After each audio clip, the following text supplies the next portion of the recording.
Warning: the following show features foul language and crappy opinions said either by professionals or under the supervision of professionals. Accordingly, the Riff Report and the producers must insist that no one attempt to repeat any vocabulary or shoot any malort featured on this show. 30 racks of PBR. That's for you. Amen, brother. All of Florida do better. But also, most Americans listen to trash music. That's biological warfare, brother. Like, They're just being a bunch of bitches. fill me, Satan. Fill me. Yeah, they're like, what the What's fuck going on?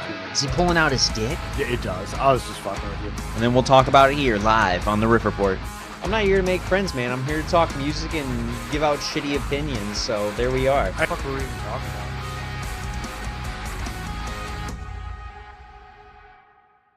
Welcome to the Riff Report, the loudest corner on the internet. I'm Tyler. And I'm Ryan. And we're here to talk to you about all things punk, metal, alternative, heavy, loud, in your face, core, no bore, all those catchphrases that we've been thinking of. We're gonna talk about it. We're gonna entertain you guys. We've got hopefully an easy enough episode for everybody to digest and for us to talk about today. We got some new tracks by Haywire 617, Holding Absence, Brats, Breach, Showing Teeth, Miss May I. We got a bunch going on in the tracks. We got a few albums, a few EPs. I was going to mention it, but I'm not going to because I want to prank everybody later. So I'm just going to leave it right there. We got some unfortunate news from ZZ Top. The 2026 music video, MTV Video Music Awards. There we go. I got a little Jay Weinberg news. We got some legality stuff going on with one of my favorite bands, Demon Hunter, and Alpha Wolf. Let's see, Maynard. Jesus Christ, we need to start making a list of people that we just talk about every fucking week. Body Count is involved today. Mastodon. That's gonna be another one, and then several tour announcements this evening. So buckle in, folks. You're in for a ride. Hey man. Hey Ryan. What's up? How you doing? How you living? What's up, buddy? I'm doing good. Nice.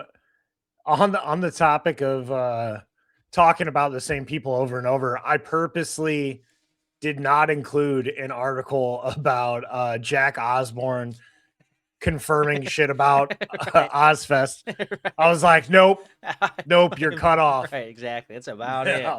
Jeez. We'll talk about Ozfest when there's a lineup involved. Exactly, right.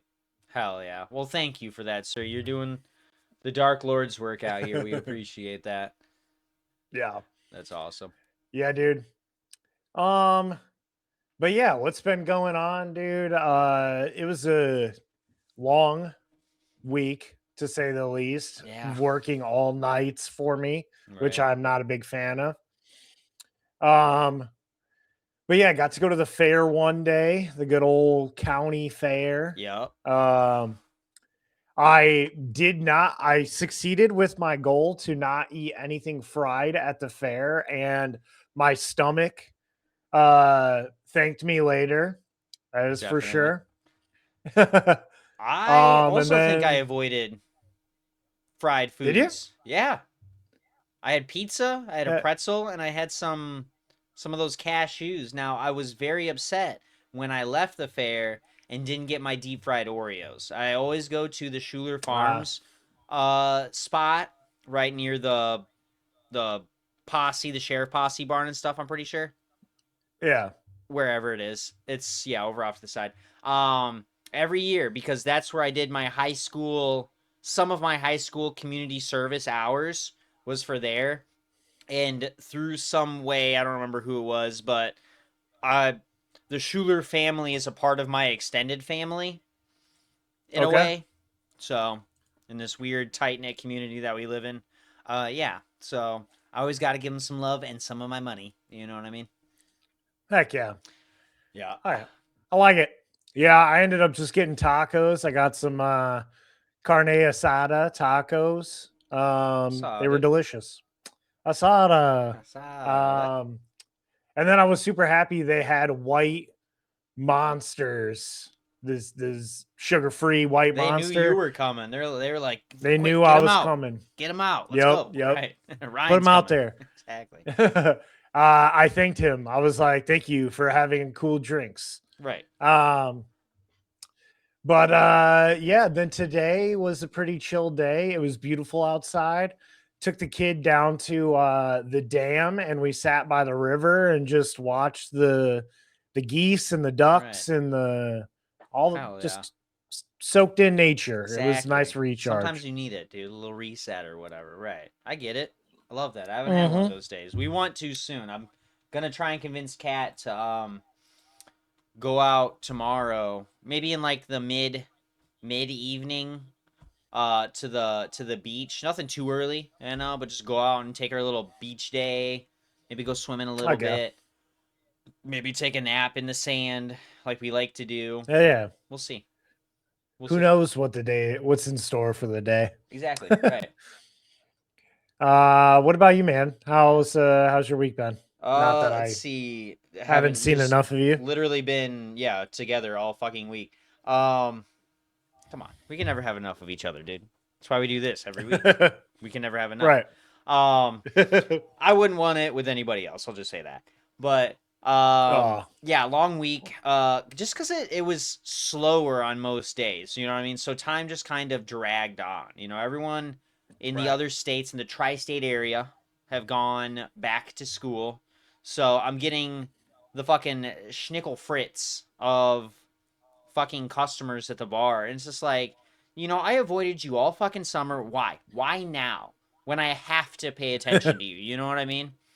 Right. And a little bit of this is going to segue into my track of the week, but yeah, it was just a bunch of weird, that's the best way I can describe it, just weird motherfuckers who just either act like that because they've worked in a restaurant before, they know how things work, and whatever they ask should go and should, you know, be done. Or they act like they've never stepped foot in a restaurant before, and they're like, how does this work? Like, why are you approaching me? Why are you asking me these questions? Why are you talking to me? Like, you know what I mean? It was just, that's the best way to describe it. It was weird as shit all week, but we got through it, and I'm happy enough for that. Trying to think. Tuesday was Michigan's Adventure Day, and I realized that as we were chatting about stuff this week, I was like, oh, fuck. I should have worn my Snoopy hat today. Oh, dang. If you give me about 4 seconds, I can go grab it and just change my headwear, and we'll get into it. So give me 4 seconds. Hurry yourself up. Yeah, exactly. Right. I'm here to have fun. All right. This thing is absolutely ridiculous.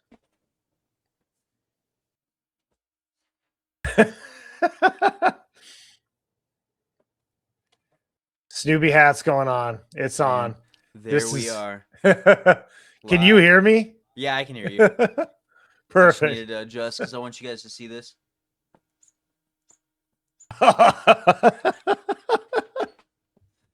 Oh, that's wonderful. All right.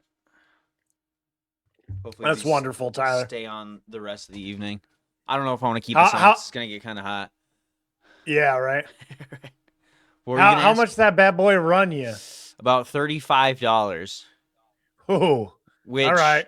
I don't know. I feel like in the grand scheme of things, isn't too bad, you know? Dude, when it's November or December and we're standing out in my backyard in the snow around the fire, it's going to be perfect. That's what I'm saying. All right, I'm taking this motherfucker off because it was fun. It was great. Whatever. Fun while it lasted.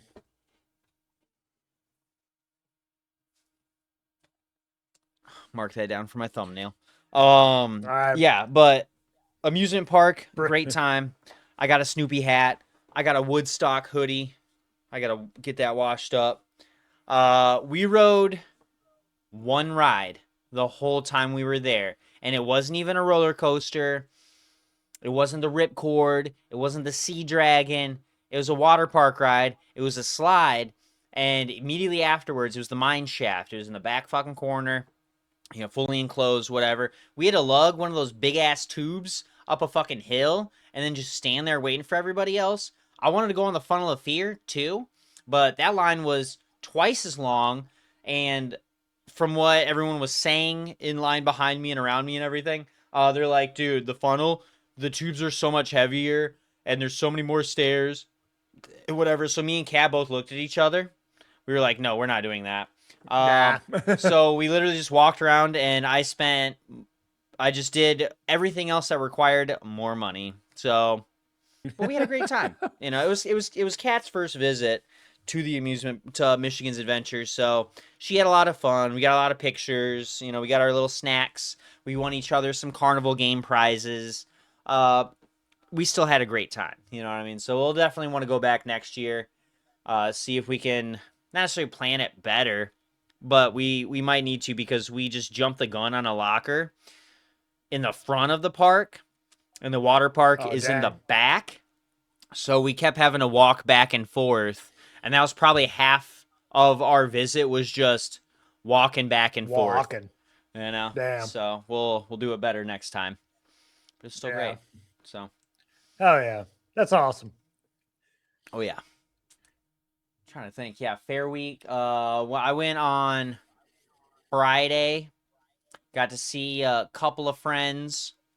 And it was hilarious because, like, I realized at the end of the day, or as we're there, you know, walking around the fair, and as you know, I'm from Berrien, so like from 2000, well, fuck, when I was a kid, you know, every year we'd go, and then when I moved back here to Michigan, 2007 until shit, I moved out of Berrien, pretty much every year since then, you know what I mean? So for the past 19 years, I don't think I've ever missed a fair. I'd usually, if it ever came down to it, I just go for a day, spend at least a couple hours. But the funny thing is it felt like a full circle moment this time. I had my Bring Me the Horizon shirt on. I had my all black outfit, you know, all that. It's hot as shit too. I'm walking around seeing people that I went to high school with. We're just chatting, you know, me and Kat are goofing off, whatever. And I was like, wow, like, I don't know. I was like, today just felt like me back in high school. Feels like a me kid. Back in middle school. Yeah, I was just right. like, I feel just like a kid again. You know, all these, because it's a Midwestern community, so there's a bunch of like church fucking places in there. They're trying to force these fucking pamphlets in my hand, like, please, for the love of God, read this. I'm like, nope. Yeah. Do you not see the fit today? I was wearing my mugshot. That's what I'm saying. I was wearing my mugshot hat. It said, "All the devils are here." I had my Bring Me the Horizon devil imagery on. Dude, it was awesome. Yep. I loved it. No, thank you, Miss Lady. Exactly. Right. So. Oh, yeah. Well, what the hell were you listening to throughout all of this? So here's my segue. Weird ass fucking customers kept asking me weird fucking shit, dumbass questions. And I'm not saying I got a lot of opportunities to specifically say this, but I was able to, because I'm a wordsmith, dude. I'm allowed to say no by Teen Mortgage without saying no by Teen Mortgage. That's my track of the week. And there's been a lot of Teen Mortgage on my playlist at work specifically, I've noticed. If I'm not, so I've got two right now. These are the radios I'm switching between is a Pixies radio for all the normies and no complaints throughout the day, or my Bad Nerves radio, which has hella Bad Nerves, Teen Mortgage, Little Rickshaw, Billie, those heavier songs that people are like, this is inappropriate for a Friday night. And I'm like, actually, it's the most appropriate thing to listen to. This is the most on a Friday night. So eat it, bitch. And then I just go on my merry way, and you know what I mean? Have a great time. So, But yeah, no, the reason why I picked this song specifically, out of any of them, is I kind of like the intro and just like the vibe and the groove of the song. You know, he's got that like kind of like acoustic sounding. I love that. It just hooks you right, and you're like, oh, what's he about to do? And then it gets in the song. He gets that drum going. And that's what I love about Teen Mortgage is for one thing, the lyrical content, super politically charged, and dude's just saying what we're all thinking. The other thing is how they're able to craft that sound with just two dudes. So cool. Yeah. I love it. It's been one of my favorites. Yeah, I fucking love those guys, and I like walking into HD for a quick second Right. and just getting a little clip, and I'm You know what like, I mean? Oh yeah. Right. hell yeah, Yeah, I even let some of my chats songs play through this week, and I'm like, you know what? Fuck you guys. Like, yeah, this fuck is it, for me, not for you guys. All right, you're here for like maybe an yep, hour. I'm here all fucking day. All right, I got yep. ox. Deal with I it. need this. Mm-hmm. I need this. Well, the funny that you based your song around customers at work, because I also based my song around Right. customers at work, Hell yeah. and not necessarily customers, but just like the whole vibe of the weekend. We we were having a little bit of issues with the kitchen, figuring some stuff out. There's a little bit Right. of drama going on. Yeah. We had live music at the brewery, so that Yeah. was different and a little bit of stressful. Right. Um, but but yeah, I just at Saturday night when I got off work, I on my way home, I just needed to let out some aggression and some Yeah. energy. Right. And I cannot stop listening to Typing Typing. by Kawanashi. That song, the more I just keep listening to it nonstop, it's super catchy. I've pretty much got all the lyrics down, so jamming out to it in the car is a nice treat. It's a Right. good time. Exactly. Yeah, I'm and obsessed with it. we've been talking about it this whole time, and I said it last week. I was like, I wasn't really a fan of this song. It was too weird, whatever. I'm kind of getting into that camp where I can't stop listening to it, trying to not necessarily dissect it and figure out. I know what makes it great. You know what I mean? It's just the song. It Right. it just I don't know. It's aging very well. The more I listen to it, the more it's setting in my mind, and it's Yeah. awesome. I know. Hell So yeah. I'm looking through the lyrics right now, and yeah, man, I get where you're coming from. I get where you're Yeah. coming from. That's It, for sure. it's good shit. Yeah, fucking awesome. It's good shit.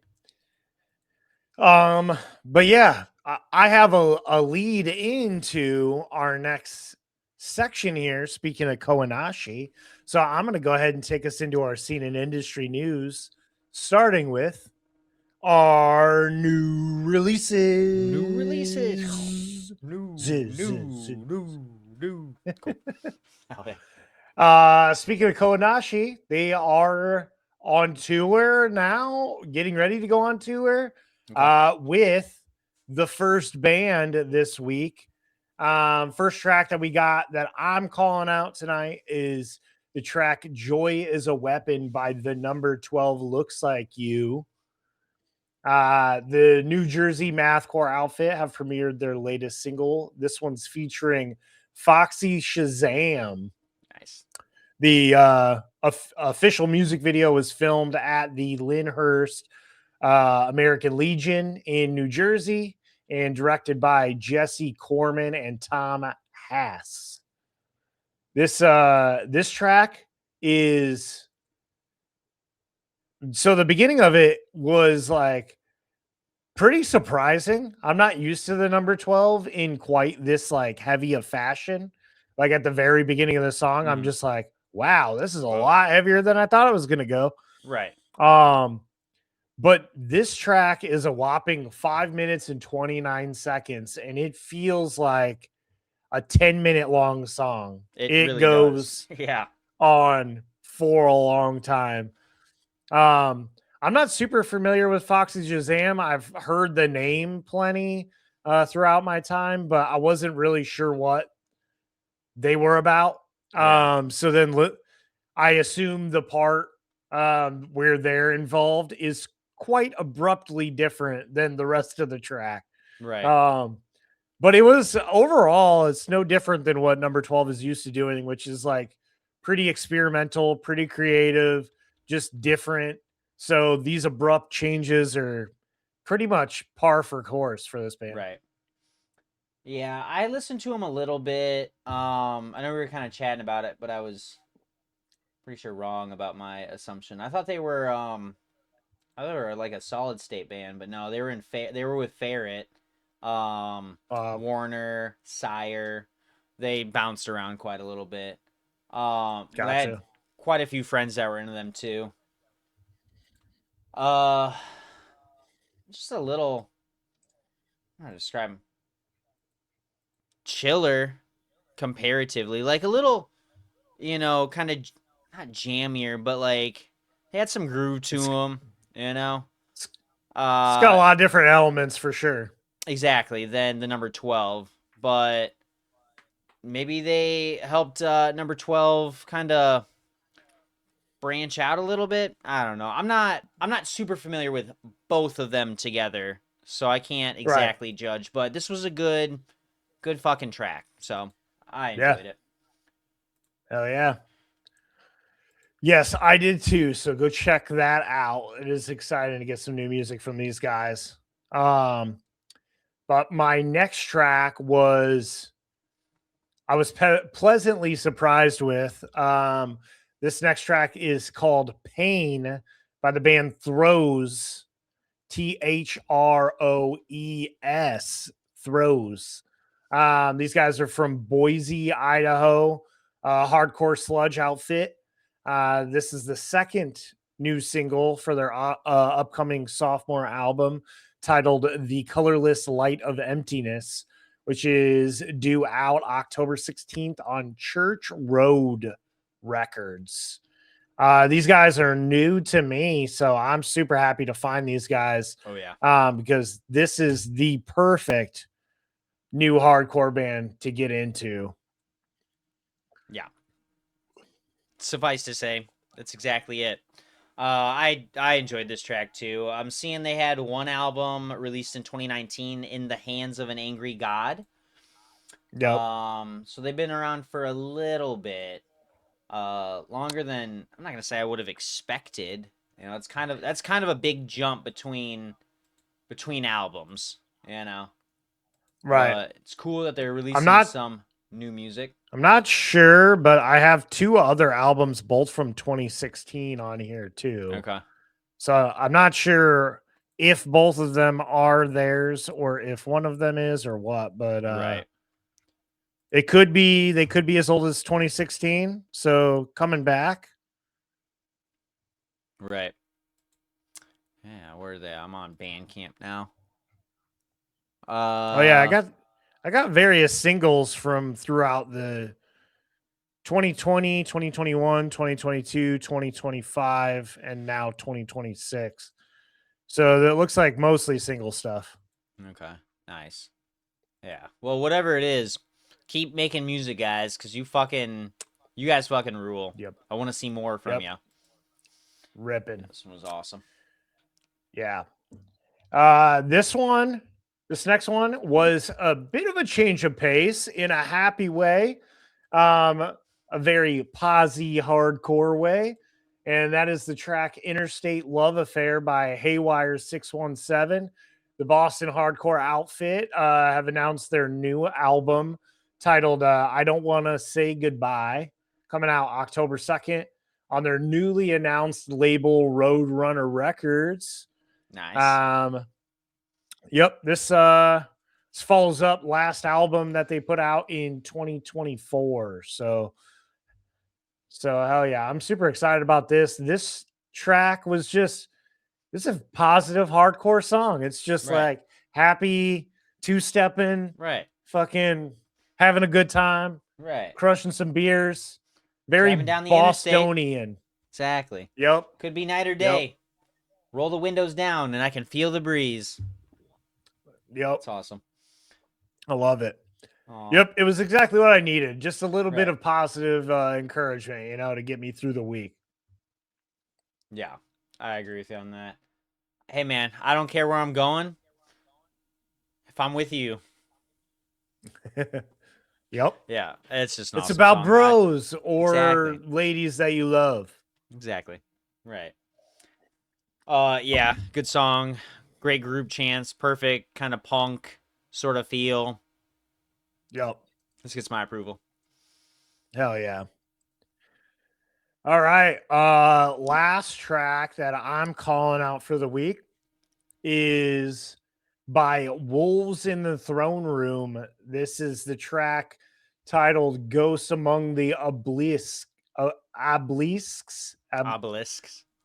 Obelisks. Yeah. Yep. Yeah, these guys, Pacific Northwest black metal band. They're going to be releasing a new full-length album this fall. Let's see. Looks like we got the album coming out October 23rd via Relapse Records. It's going to be titled Estuary. This is just fucking classic United States black metal. And yeah, I just fucking love it. I love these guys.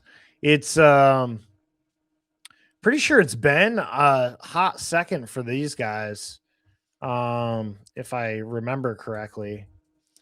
I see on me album wise, we had an EP in 23, Crypt of Ancestral Knowledge. There was the 2005 demo released in 2025. Yeah. And then before that was Primordial Arcana in 2021. 21. So a couple years, couple 2 tree. Yep, couple 2 tree years. I don't count the song- demo because that's not Yeah. new work. That's what I'm saying. Exactly. Yeah, that shit was spooky as fuck, dude. There's this song, and then there's another song a little bit later that we'll kind of bring up. I was just like, whoa, we're getting some spooky fucking songs. Like, it's not even September yet. Like, calm down, guys. When we get mid-September, then go ahead and start getting excited. You know what I mean? When it starts chilling and I start seeing some orange on the trees, then you guys can come out of the woodworks. But it's too soon. It's still sunny. It's still like 80 degrees. Like, calm down. All right? Yeah, the sun is still out. Exactly. Right. Jesus Christ. Calm down. But it was pretty all right. I wasn't a huge fan of this one, but it was all right. You know what I mean? So, yeah. But I can see why you. Yeah, I'm not gonna lie. Overall, I'd say my my excitement in new music this week was held within the EPs that we'll talk about later. Oh, yeah. Tracks. We have plenty of tracks tonight to talk about, but you notice that I only have 4 that I would like to call out. So that's saying something. Yeah. Exactly. Oh, sorry. A little sleepy today. Don't go falling asleep on me I now. know, fucking honk shoe. Are you a honk shoe or a honk me kind of guy? Oh, definitely a honk shoe. Okay, I could see that. I think I'm more of a honk me kind of guy. It's probably the hair. That would be my guess, but right. Besides the point. Let's see. We got the track Modern Life is Lonely by Holding Absence. I was kind of excited for this one. I'm listening to these guys more and more and just kind of loving them more and more. I don't know if it's just because that's just who I am, is a post-hardcore, metalcore kind of guy. I really enjoy the electronic-ish elements that they incorporate in this kind of, in their songs. You know, I was talking about it last week with, I think it was last week with North Lane. North Lane, yeah. Yeah, exactly. I've talked about it a lot in the past. I enjoy that melding of genres. You know what I mean? I don't like, I mean, I like metalcore. I don't like electronic by itself too heavily, but when you can incorporate it into this, then I'm down. You know what I mean? But this one had a lot of ups and downs to it, a lot of different effects, pretty ambient. It's like if Bring Me the Horizon got a little bit calmer. That's how I like to describe it. You know, if it wasn't too devilly, too darky, you know, too esoteric. Yeah, this is that. Less raspy for sure. Exactly. This is the calmer side of those sounds. So this one's pretty cool. But they do have a lyric video for this titled track for their upcoming album Modern Life is Lonely. They had just recently pushed the date for this. It was supposed to be August 28th, so pretty soon, but they shifted it up a few weeks to September 18th. Due to a manufacturing issue.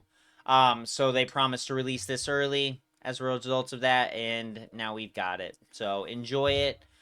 I thoroughly did, and I think everyone else should too. Yeah, I like this track a lot. This was just solid work. I mean, everything that has come up leading up to this new record has been really good, and this is no different. Well, it was funny. I'm thinking back now when beginning of the week when we had a couple of releases come out, you had texted me about two of them, or you texted me about one of them, and I was like, "Oh yeah, I did see that." I chose to listen to this song instead. So, and I'm which made me go listen to it. So right, hell yeah, I love that. I was happy enough for that, especially with other conversations. More on that later. Next track I want to let y'all know about, and I really enjoyed this one. Now this is by Rickshaw Billie and his Burger Patrol. I'm wearing the shirt today in light of this, and also maybe sneak peek after hours. That's why I wore the shirt. We got the song Cash Grab stylized with a money sign for the S.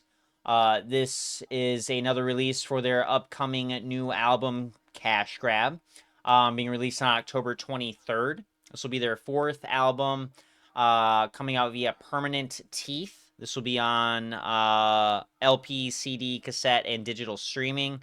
I want them to release Burger Babes on vinyl so bad, and I can't find it. It sucks. But anyways, I'll have to get my rocks off with their newer releases. So this one I love and I don't. I'm going to say when I got into Rickshaw Billie, they were fast, they were fuzz, they had all the best parts of the genre at the forefront. But these last few singles that we've been getting, they've slowed it down. They haven't toned it down, but they've slowed it down quite a bit. You know what I mean? Right. I remember Peaches being, we were talking about it, almost a shot for shot remake of Chewin'. That was kind of unfortunate. Right. What was the other one? Bow Down, I didn't really like. Disappearing Man was okay, but Leo was kind of like changing up his vocal style a little bit, and I think Aaron, the bassist, was doing some vocals on it too. But this one was fine. This kind of brought me back to Doom-wop a little bit. Yes, it's a slower song, but it's still a heavy song, and the lyrics in it were just kind of perfect. Talking about some guy going to a gas station, I'm a little dehydrated. Do you got that juice for me? Set me free. Give me what I need, gas station attendant. And even then, the more I listen to these guys, the more I can see. I saw somewhere online that described these guys as like Primus meets fucking, some other like fuzzy, like ZZ Top and fucking, there's like 3 or 4 different bands that they've taken inspiration from. They're also from Texas, so like just keep that in mind. And just the more and more I listen to Leo, the more I get that like Les Claypool vocal kind of sound. It almost sounds like I'm listening to a Texas version of Primus. So I'm pretty into it. This one was really good. I enjoyed this one. Yeah, I love this song a lot. I ultimately would have picked this for my top 4, but I gave it to you. I knew that I would have fought you for it, dude. There's no way. I know. But yeah. I left it there for you, but I did like this so much that it was good enough for me. Thumbs up. Hell yeah. That's nice. I love to hear that. All right. Let's see. This is my third track to showcase for y'all. It is the song Code by SIFYN. And at first I was like, I feel like I recognize that name. We've talked about him before, but not really. Nope. This is a Minneapolis, love that, I used to live there, pop metalcore group, featuring ex-Veil of Maya vocalist Lucas Magyar. They have now released their new single Code. This is being announced alongside the band's forthcoming EP, Self-Encrypted, set for release on December 4th. Like I was just talking about with Holding Absence, pop, electronic kind of metalcore, some weird deedlies and like fucking vocal effects and shit like that. I also really enjoy Lucas's vocals. Like, I know maybe it sounds a little girly to say, but I do really do. I do enjoy his voice. I think he's got a good range. I think he's got good control. It sucks that he's not in Veil of Maya, but I will admit that maybe Veil of Maya needs to go back to some more tech death metal. That's fine. That's fine. I'm upset that I didn't get to see them because of all this. Lucas leaving. Also, Lucas. Who's the hold on. Marcus. Right? Mark. Excuse me, Mark. Leaving for or focusing on Falling in Reverse. Yeah. I think things are going the way that they need to in this scenario. I will accept it. I don't need another Veil of Maya release like we got out of Matriarch and False Idols and Mother. I enjoyed those albums thoroughly, but I can get that through SIFYN. You know what I mean? All you purists, you Veil of Maya purists, can have your heavy give me rare tech form death. back. You can have it, all right? That's fine. I'll go over here and I'll enjoy SIFYN twice as much for the both of us, all right? Perfect. Sick. Perfect. Right, give me rare form after the burial back, dude. Or Veil of Maya, sorry. Right, yeah. So, but yeah, I enjoyed this one. It was a not necessarily a slog, but I don't know, maybe it's just because of how much I've been getting into some of these hardcore tracks, some of these like crossover, like some different genres, but those genres have really short songs. Once I start listening to a song for more than like 3 minutes, I'm not saying I get bored, but my ADHD kicks in and I'm like, fuck, just end already. Get to the next song, you know? And this one clocked in like 4.5 minutes, so like I said, my ADHD brain was like, fuck, man, like I love this and I'm gonna keep listening to it, but just get on with it. You know what I mean? It's a little long. Yeah. Yeah, exactly. So I did just notice I misspoke. I said after the burial because rare form is after the burial. I meant ID Commons Man Collapse. Correcting myself here on stream. Yeah. Good for you. Good for you, man. Yeah. I don't have to put in the description. Ryan's an idiot. He said the wrong thing or do an edit. Yeah. Wrong. Fucking. I'll do that What sometimes. an idiot. Right. I usually do it against myself, though. I'm like, wow, I was such an idiot here. Yeah. That would have been fun, though. Anyways, this is my last track I want to let y'all know about to definitely listen to. And hey, I was just kind of talking about it a little bit, but we've got Spanish thrash metal group Angelus Apatrida. Their track Cycle of Ruin. We've got an announcement that they've just signed with Napalm Records. They will be releasing a new 3-song EP, The Reckoning, on November 19th. So you've got more than enough time to listen to this song, learn to love it, get into it, to get prepared for this fucking release, because it's fucking awesome.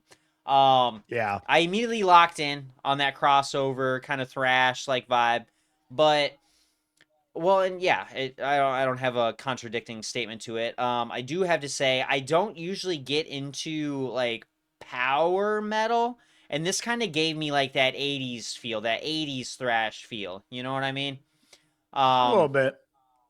In some parts, and I don't know. I thoroughly enjoyed this song, so had to put it up here. You know, there was a contender, but I ended up going with this one because I just liked it that much more. You know what I mean? Well, if you hadn't picked it, I was going to pick it because this song also ripped my face off. And that was because the singer kind of gave me a little bit of Riley Gale vibes from time to time. Yeah.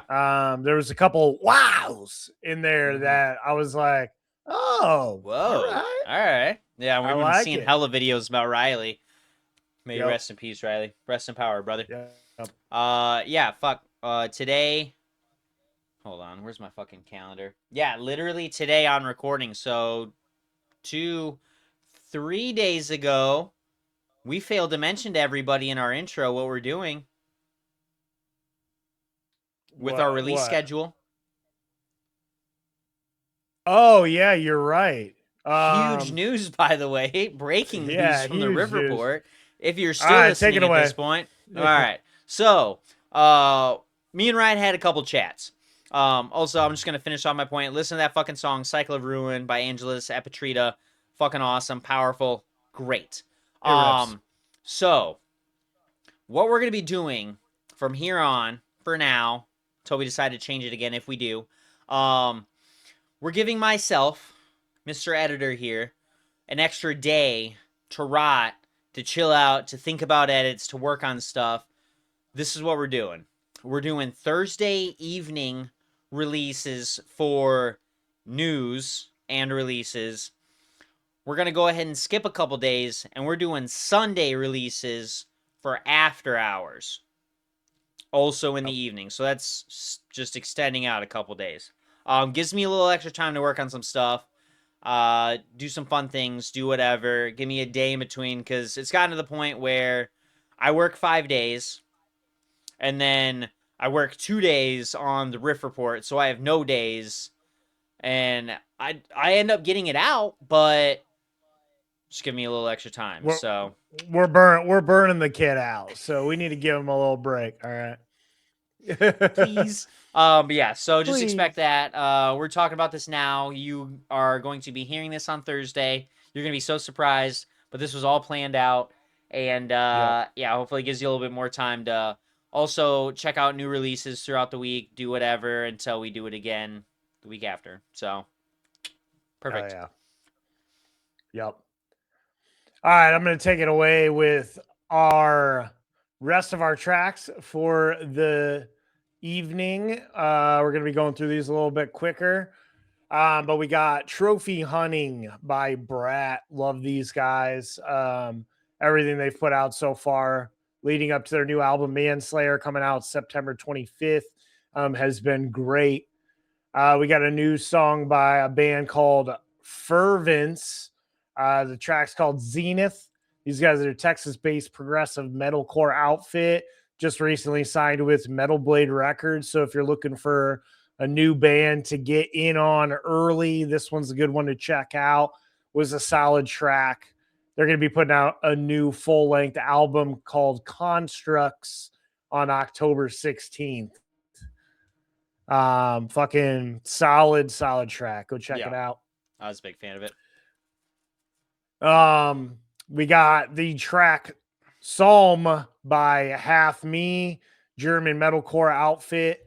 They're putting out their 4th new single for their upcoming album Dogma, coming out October 23rd. We also got the track Parasite from the band Breach. This is a Canadian metalcore outfit featuring Stuart Ross of Comeback Kid and Misery Signals. They have delivered their first ever single via Grayscale Records, who the band recently signed with. This one was a contender for a shout out for me this week. Solid hardcore shit.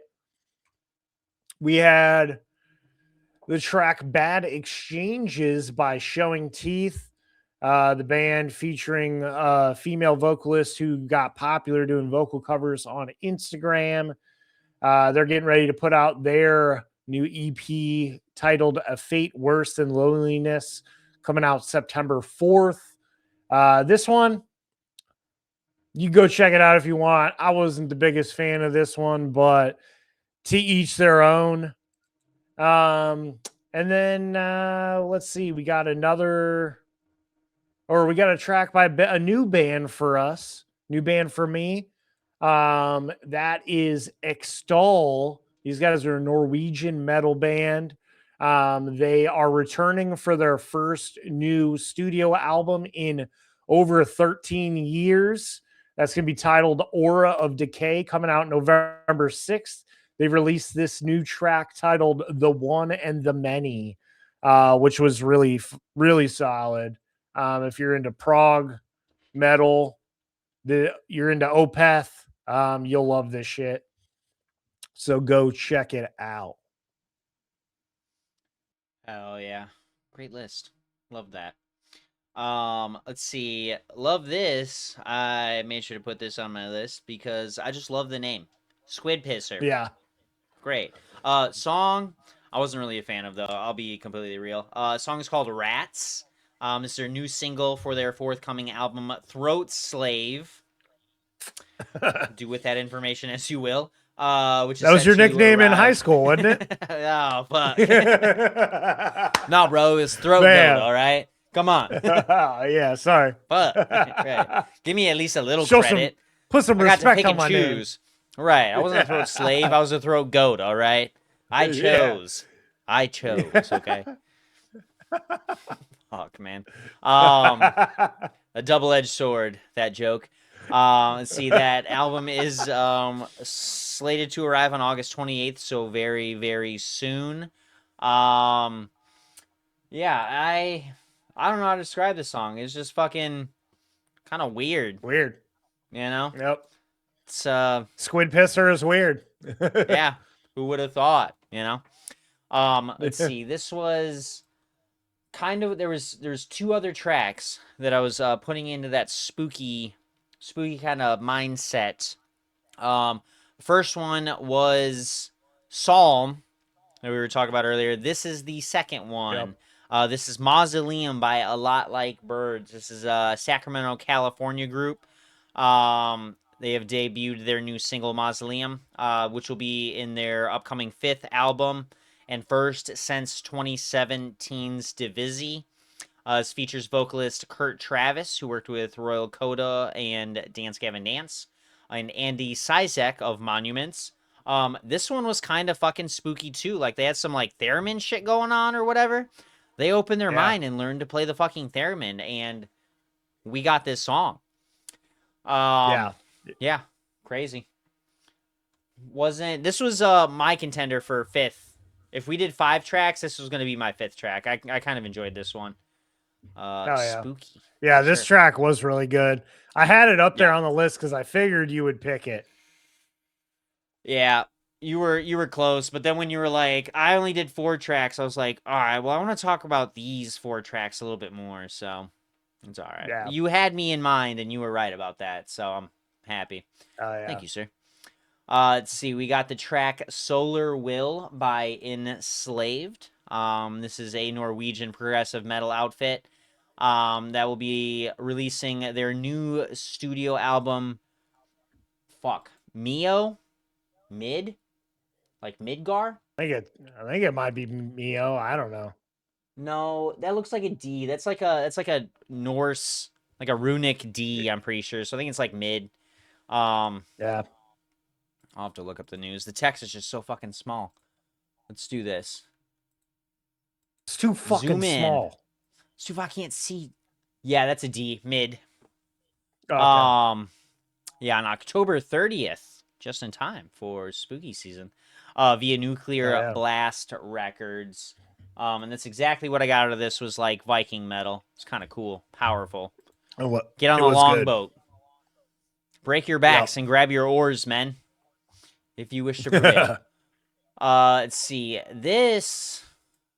I keep having contenders. We had some really good tracks this week. I enjoyed this song quite a bit. This is Death Threat by Miss May I. We've already had a few singles out from them leading up to their next album, No Place for Me, releasing on October 2nd.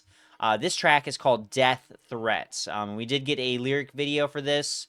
I don't care. I hope you don't either, because lyric videos are boring. But this brought me back to like Relentless Chaos days, some of the earlier stuff. I was kind of like a kid in a candy store and was like, whoa, they can still do it. Like, nice, you know? So I really enjoyed this one. Let's see. Next up, I got the song Through the Pale Shade by Mother of Graves. This is an Indianapolis death doom metal group that will be having their next studio album coming out on October 16th. That album is entitled The Light That Keeps Us. So cute. Being released via Profound Lore Records. This one was Oh, all yeah. right. Yeah. Let's see. Last track I'm gonna bring up for now is called Alloyed by Dissimulator. This is a Canadian sci-fi death thrash outfit that will be releasing their sophomore album Artifice Dissolves on October 2nd via 20 Buck Spin. What a name. I love that. Yeah, this one was kind of cool too. Little Yeah. tappy, you know Little, what I mean? Listen to the yeah. solo right now. Little gritty, little chuggy. Mm-hmm. Right. Yeah, this one was definitely powerful. I dug it. Right. All right, I'm gonna take things away for a second. We got the new track called Bruise by Savage Hands. This is a Maryland alt metal outfit with their new single Through Oxide Music. This one was a pretty good one, a little bit on the lighter, poppier Right. side. But it was a nice change of pace for sure. Right. Next up, we got a song attached to a music video that's been a little bit contentious this week. And that is the track We Hate by Ministry. This is the second single from their upcoming farewell album, Hate to Go, Takeout or Delivery. This one was attached to a music video. It's getting a lot of flack for its excessive AI usage. But if you know anything about Al Jorgensen, this guy is very much against politics and the system in general. And this is definitely an intentional use of AI, which Right. whether or not you agree with that, that's up to you. But I thought the video was hilarious. I liked the song. Everything is straight up ministry here. Yeah. To say the least. Right. Right. Next up, we got the track Do or Die by Wind Waker. These guys are Australian alternative metal outfit. They released a new music video for this single.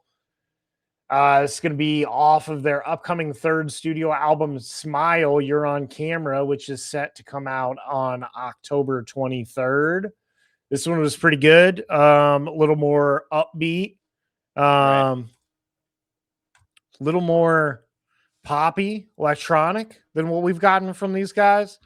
Yeah. Oh yeah. As of recently, but definitely doesn't lack any heaviness, that's for sure. Exactly. Yeah, I got to see these guys on that North Lane tour when I saw them at the Elevation. It was Wind Waker opening. Right. I feel like it was Wind Waker, Like Moss to Flames, North Lane. It was just those three guys. Yep. And I'm not saying it was weird to have like Moss to Flames in there, and maybe that's why Chris was so mad because he's like, I'm on the bottom level in the smaller venue and I'm not headlining. Meh.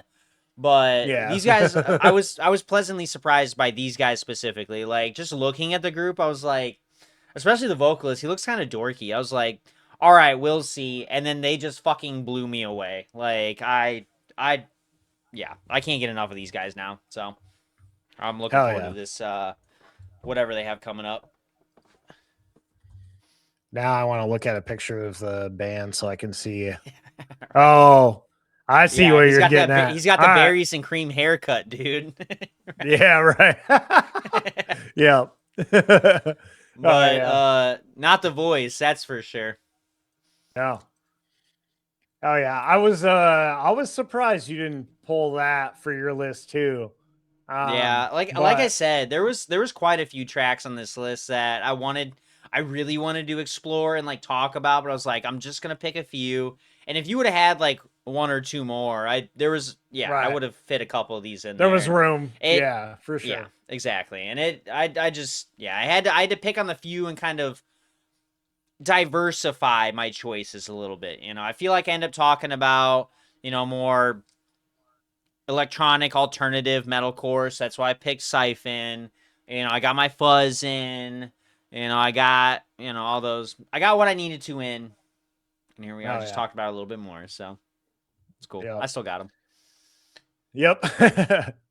Next up, we got a double track release by a band called Doom Mutual.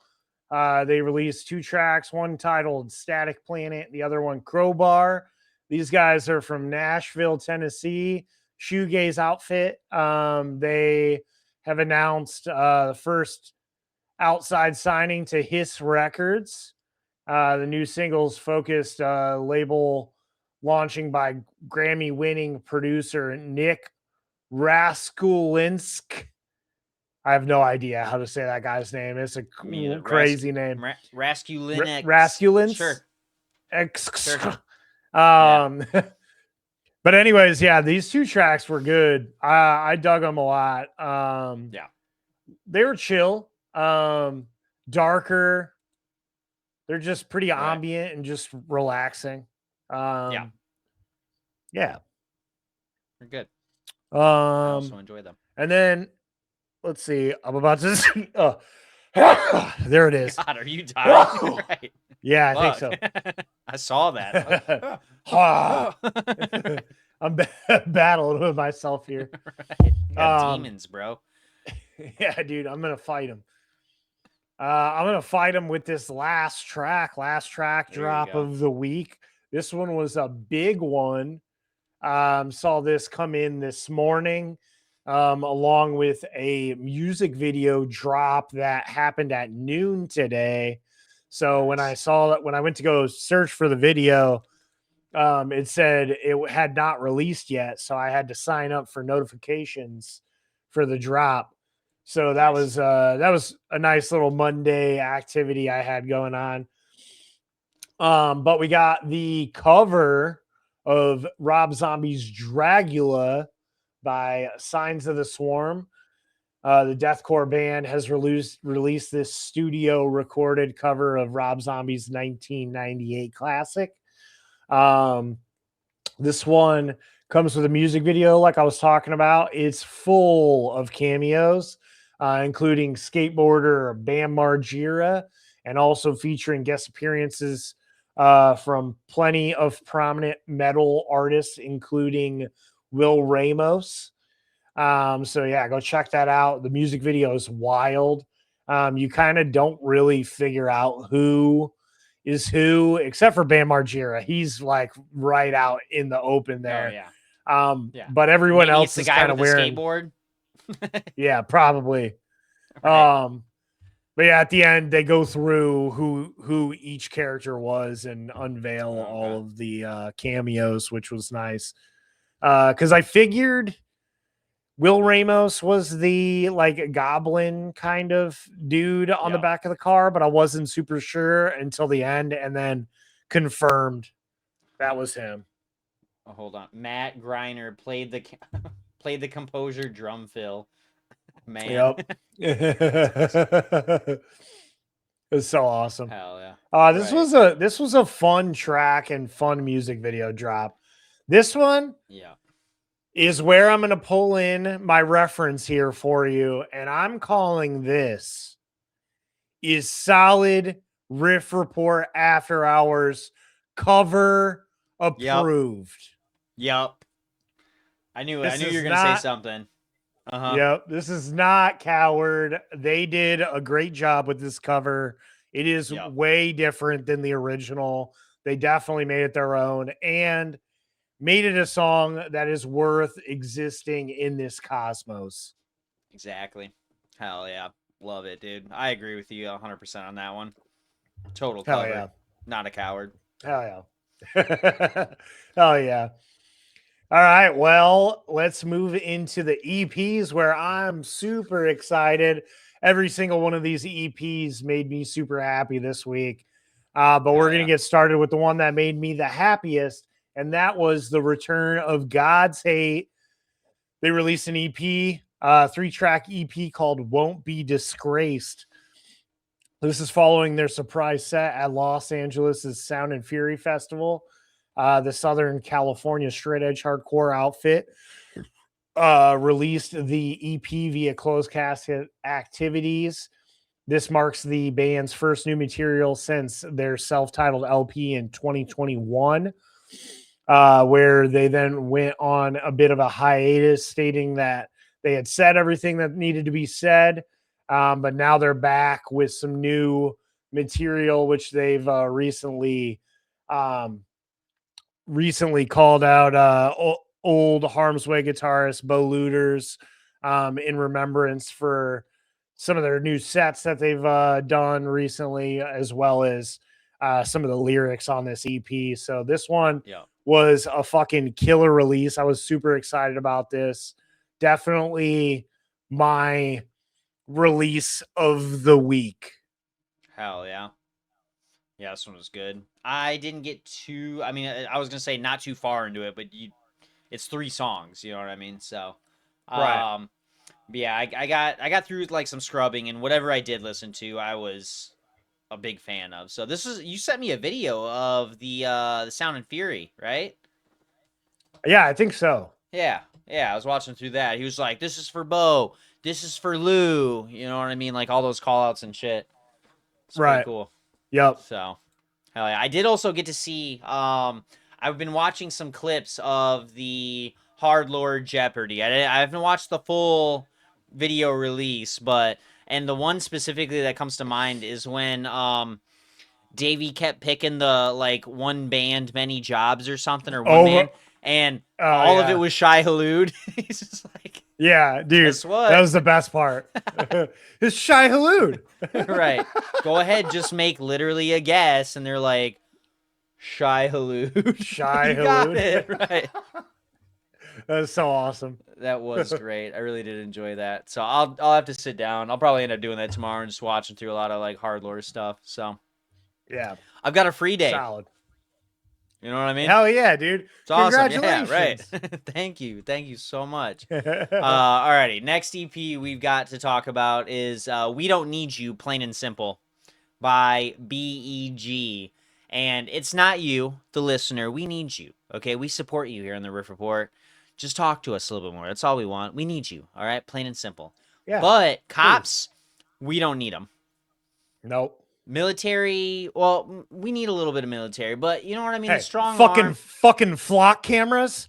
We don't need you. Plain and fuck simple. A flock. That's what I'm saying. Fuck exactly. A flock. Surveillance state. Yeah.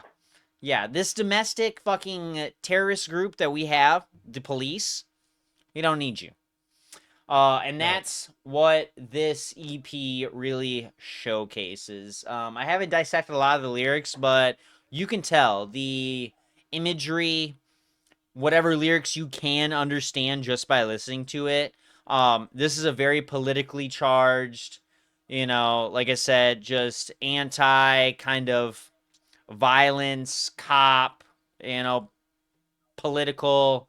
It's supercharged that way, and I'm here for it. I really enjoyed this one. I got to listen to Through Eye and Plain and Simple, We Don't Need You. I skipped out of You're All the Same, but I knew it would be a great track anyways. Every single song on this is awesome. Now, this band does feature quite a few recognizable names, I'll say. We've got Adam Easterling of Orthodox, Blythe Stewart of No Cure, favorite, Luke Grannerd of Meter and Gorge, Darren Crooks of Great Minds and Die Trying. We've got Reed Levine of Dog Pile and Cold Hard Steel. So listen to a couple of those names and understand what they all got together where this is coming this from. time around. Yeah, right. Exactly. This one was fucking this awesome. One, it was tough as fuck, and it was awesome. Mm-hmm. Yeah. Big fan of this one. Yeah. I loved it. Next up, last EP of the week, but this one was another fucking super solid EP right outside God's Hate for me. BG was fucking super solid, but this one was super exciting, and that is the EP Nuclear Summer by Contention. These guys just got done playing at Sound and Fury. These guys are Tampa, Florida, straight edge metalcore, hardcore outfit. They just released this new EP Through Days, and features 2 new tracks alongside a cover of The Swarm's X on Our Knees, X Upside Your Head. And dude, this shit was just classic, straight edge hardcore, fucking tough as nails, gritty. You would the pit in this at this show would be wild and would be a great time. Yeah. I can see that. I can only imagine. And I just gotta reiterate this fact. I feel like these guys are scarier than just normal like hardcore dudes who get into like drugs and alcohol, because they're getting this anger, this rage, this feeling, this emotion, and they don't have anything to help them along with that. You know what I mean? They're just feeling that already, and that to me It's is nothing scarier. to numb the pain. Yep. Exactly. No, they're just taking it full force. Yep. Yeah, and this was Hey, a man. heavy track for me to really consider, like, oh, fuck. You guys are just sober doing this. That's crazy. Yeah. Fucking going hard. Mhm. Yeah, this EP was a very close second behind God's Hate. I fucking loved every bit of it. Hell yeah. All right. We're gonna get into albums. We only have a handful this week. We're gonna start with Secede to Suffer by Tiny Silver Hammers. This is a new band. Semi new. We've got a couple singles from throughout the years, but no full lengths up until now. This is our first full length album, and this was really good. It's very 2000s, just like kind of like ambient, like Law Dispute, Number 12, kind of shit. It's just really good. Like some shoegaziness, some punk, a little bit of like Poison the Well, kind of like punkness behind it. It's just fucking pretty solid album. I didn't listen to the whole thing quite yet, but it is relatively short, coming in at 7 tracks, 18 minutes and 38 seconds. So it's a pretty quick one. Right. Yeah, I got through as we were, talking and everything. This is one of the only albums I didn't get like a full most of a listen through on, so I wanted to give it a little bit more of a chance. And yeah, exactly what you said, like kind of post-hardcore-y, early 2000s, ambient but also chaotic, like, kind of just pulling you around the room a little bit and really showing off that angst, you know what I mean? You're mad at mom and dad. Yeah. Or at least when I was listening to bands like this, that's what I was. You know what I mean? So yeah, gives me those vibes, those feelings. But it was pretty good. I enjoyed this one. I'll have to listen to these guys a little bit more and give this whole album a listen through soon. So. Oh yeah. Oh, nice. All right, we got the album release, "The Pain Made Me Who I Am" by Axty, AXTY. Yeah. I don't think I'm ever gonna know how to pronounce that, but that's fine. The music's great. I'm not focused on their name. We got a few singles out of them with this. Let me see what we're looking at. 4 of them, End This, 3 of them. End This, Nothing But Pain, and Who I Am. I don't know, is that? And All I Love. Okay. Yeah, that must have squeezed in. Yeah. Cool. Yeah, there it is. I see it now. YouTube has this in really weird release format. Format. Yeah, that's the best word to say it. So does Tidal. Yeah, right. So yeah, we're clocking in 12 tracks on this. It's a little over a half hour. But this is that kind of, let's say, like, kind of sounds like hip-hop influenced metalcore. They got some stuff going on that first song, "Pain Made Me," and then "Who I Am," and then you don't need to listen to the album anymore because it's right there. Yeah, exactly, right. Yeah. This one was heavy. This one was gritty. This one was fucking rough around the edges. A couple moments of some clean vocals. I remember thoroughly enjoying each of the singles. So, Yep. yeah, this one was a really good album release. Check it out. Yep. I definitely recall every single because I loved the cover art here. Right. Set Yeah. up. It just looks good.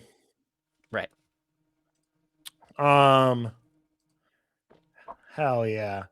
Yeah, I I've liked been waiting it. for this moment. I haven't gotten through the whole thing, but I'll get there. It's solid. Right. Everything that I've heard so far, which is about at least 50% of the record, has been super good. So once I can listen to the whole thing, I'm sure it's gonna be solid. Oh yeah. Next up, we got what I think most people would consider a pretty exciting moment for us here at the Riff Report, and that is the album drop for Megatons by the Barbarians of California, a band we've talked about plenty on this show. We pretty much love these guys. We have a bit of a hot take here, and Yep. this was probably the first release of the week that I listened to because I was so excited for it. And I'm not going to lie, I got pretty let down. Outside of the handful of singles that we've gotten up until recently, we had Bomb to a Knife Fight, Vanilla Latte, the Gnarly Core Class, really, really rad. Those songs were all pretty solid, other than I wasn't a big fan of the Gnarly Core Class. It wasn't that great. But I really like the other ones. This release really let me down because the opening track Back to the Valley was pretty solid, but once you get past all of the single releases, the album kind of gets really boring and repetitive, like real fast. Yeah, I I just hate that they put all of the singles in the beginning of the record. You guys should have spread them out a little bit more. yeah. But I think Other than Fashion's Modern the only one Fashion. that right. Yeah. Yep. Which Yeah, that Earthquake, track is boring. solid. It's worth waiting Yeah. for, but Yeah. But you got to get through I would have maybe Earthquake, which put is boring. they should have put Bomb to a Knife Fight last on the album. Yeah. Right. Just really end it with a fucking bang. Yeah, I agree with you on that. Shreddicle isn't too bad. I don't hate that one. There's 2 segues, 3 songs apart. That's dumb. Yeah. It's just poor management. And yeah, we get into Modern Fashion, Shark Out of Water, and then you end it with I Am the Submarine. Hot choice. Hot choice. All right, I'm going to take this moment to go pee real quick while you talk about the last album, because I'll tell you this much. I don't give a shit. All right. Honestly, go take your pee, because, same. It's all right. This is the lightest release you're probably ever going to hear us talk about here on the Riff Report. But we did get the, finally, took them long enough, self-titled album by Weezer. We got the album Weezer. Now, I don't hate Weezer. I'm just gonna say that. I really don't. If they pop on, and I'm gonna sing along to Beverly Hills, Island in the Sun, Say It Ain't So, Buddy Holly, like all those. It's fine. It's great. It's Weezer. Like they put in the work. They're goofy. They're cool. I know they put out a video for a song, but I don't remember what song it was. Maybe CEO. Yeah, that's got to be it.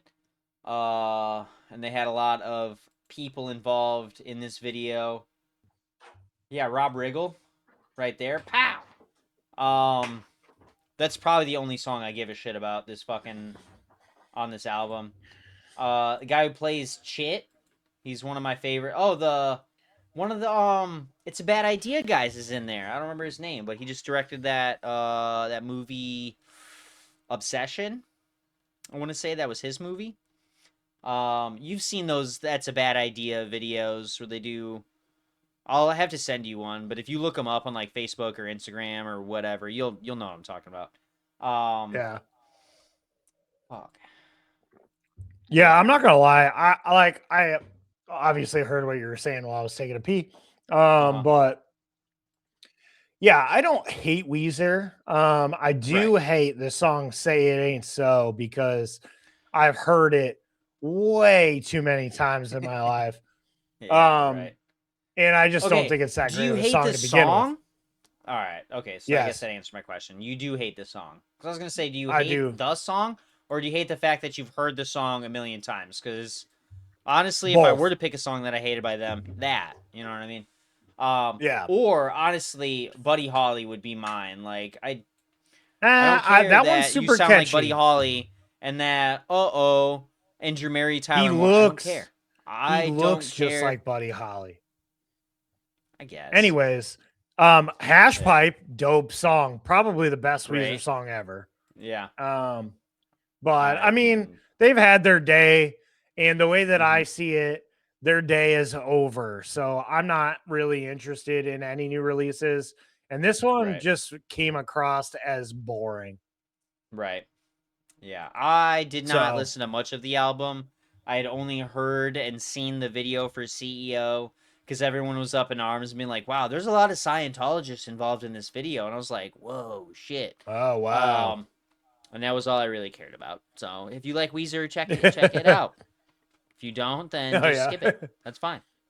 I'm probably going to do that. You can also do that. I will wait until my phone dies while I'm driving and the radio's on and WIRX just so happens to play something by Weezer.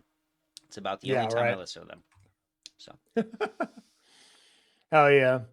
Well, you heard it here. Those are all your new releases for the week.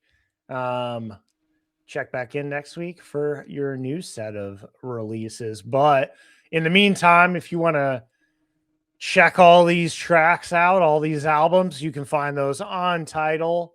We've got a playlist for that every single week. So go check that out. Follow us on there.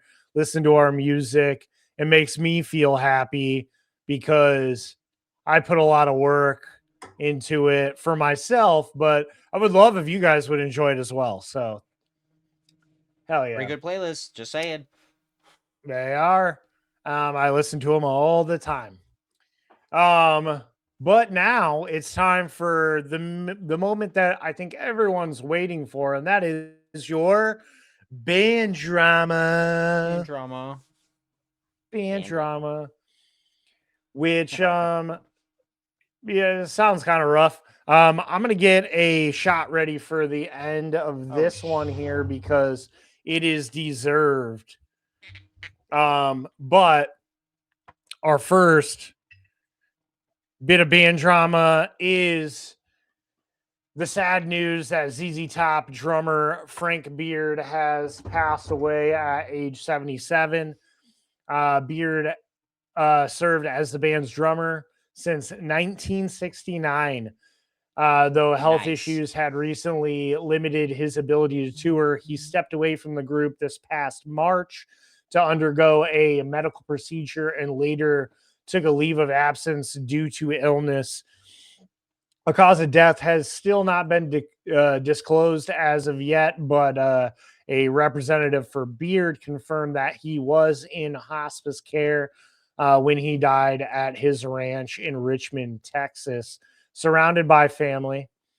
The band shared the following quote: today, Elwood and I lost a great friend and collaborator, and the world lost one of the most naturally innovative drummers and a great and true son of Texas.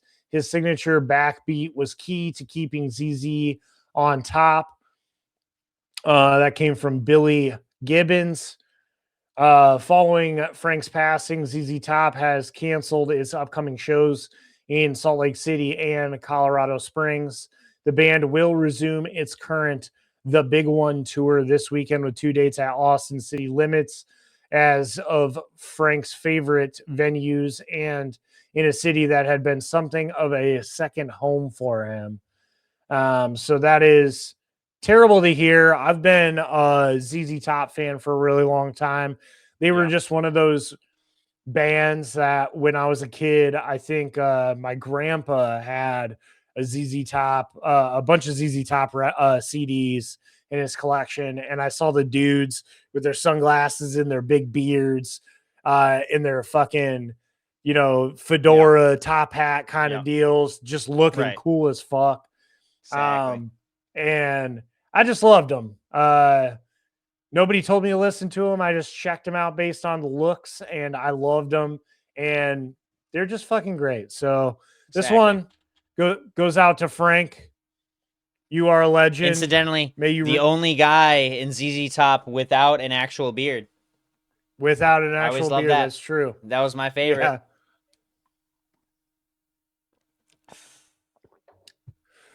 Oh, yeah, a little bit on that. Yeah. I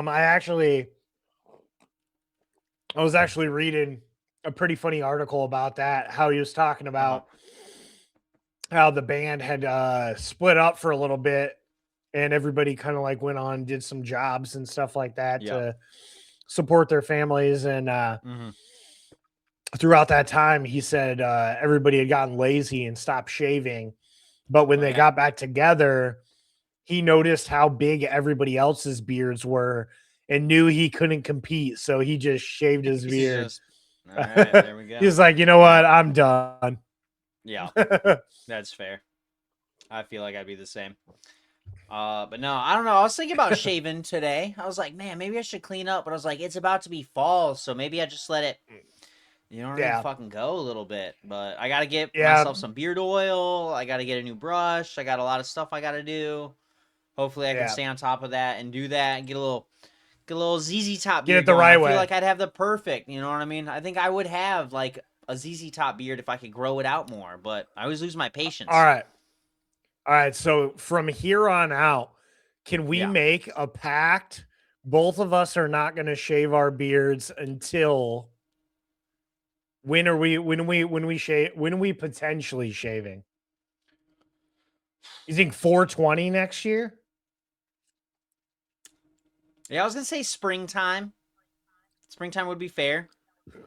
And do that, or do we want to take it farther?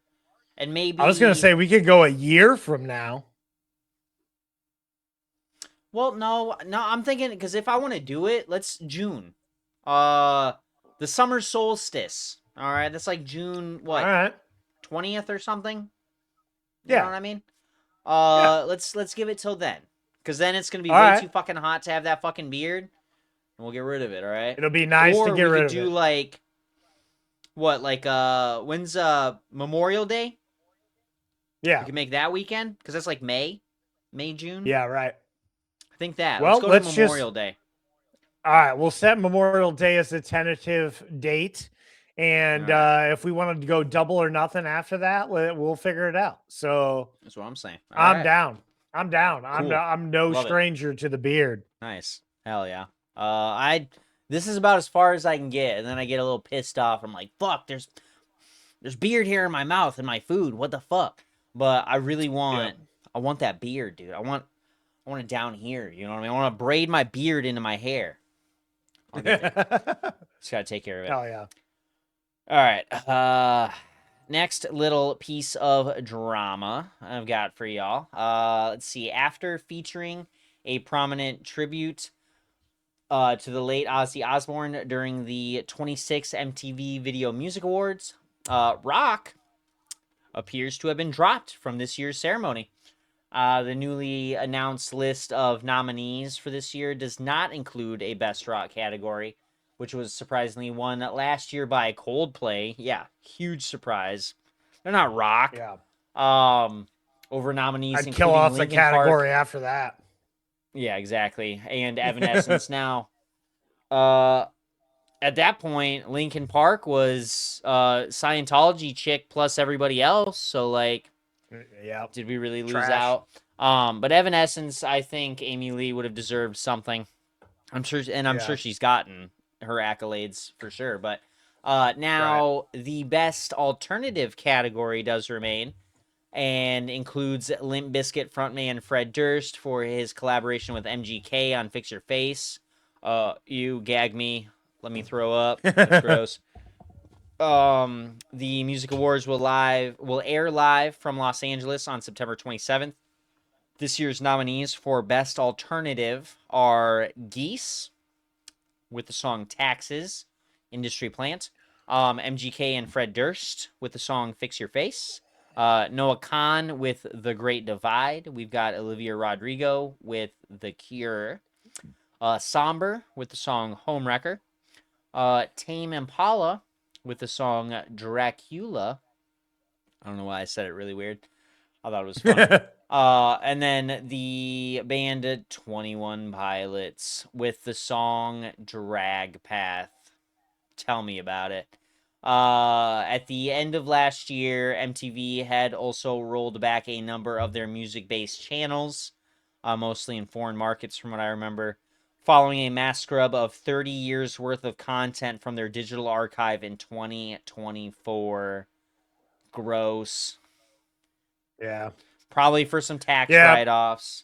I hate that. We're losing. We've fully lost MTV. It's gone. It's gone. But to be honest with you, the days where MTV was the place for people like us was a very short time anyway. And it was very limited. It was a very long time ago. Yep. Yeah.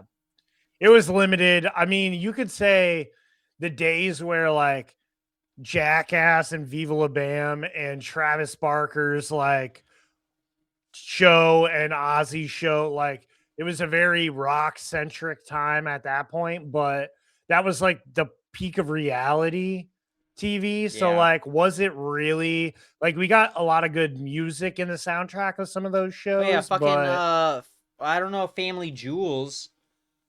You remember that one? Yep. Gene Simmons and his whole family. Yep. Was that MTV or was that like VH1? Which I think that might have been VH1. Okay. Yeah.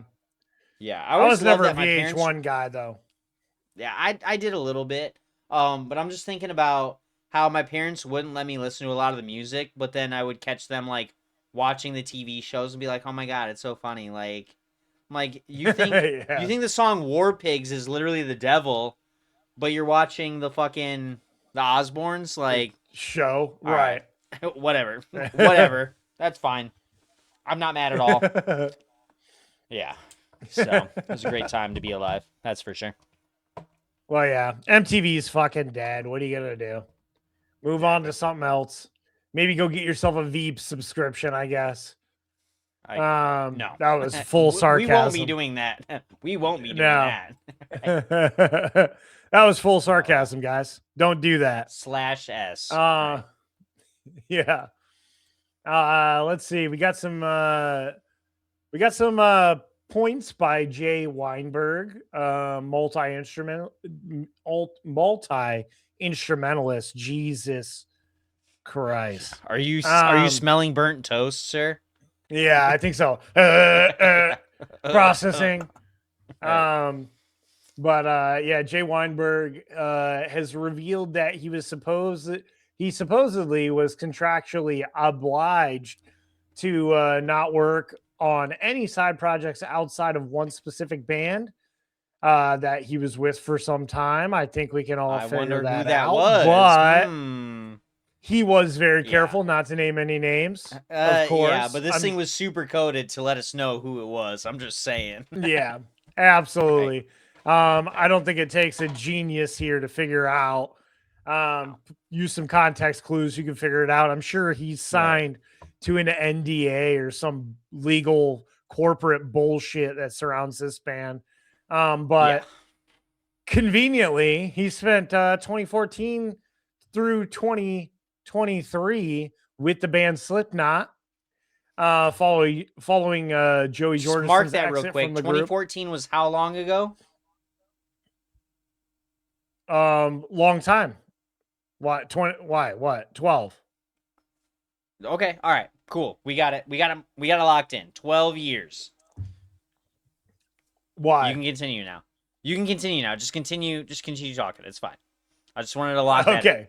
That's all. Okay, cool. Were you testing my math skills on the spot or what? No. Not this time. Okay. We're using context clues. Okay. Anyways, Mhm. so yeah, he's with Slipknot for a decade. Following Joy Jordison's exit from the group, but was let go from the band in 2023 and was quickly replaced by Sepultura's Eloy Casagrande, who's been with the band since. Weinberg has been with the death metal hardcore unit Fuming Mouth as of the middle of this year. As he works on the new material, he sits down with Loyal to the Craft podcast on YouTube, explaining that material he's been working on. He says it is stuff that I've been honing for years and years. He continued to tell the host without giving too much attention to any kind of one situation. Not having the legal ability to play music with other people was extremely difficult because I look at music, at least the creation and the sharing of it, as a twofold thing. The end of the creative process for me is the sharing of the thing, and then at that point, I can't go back and change it.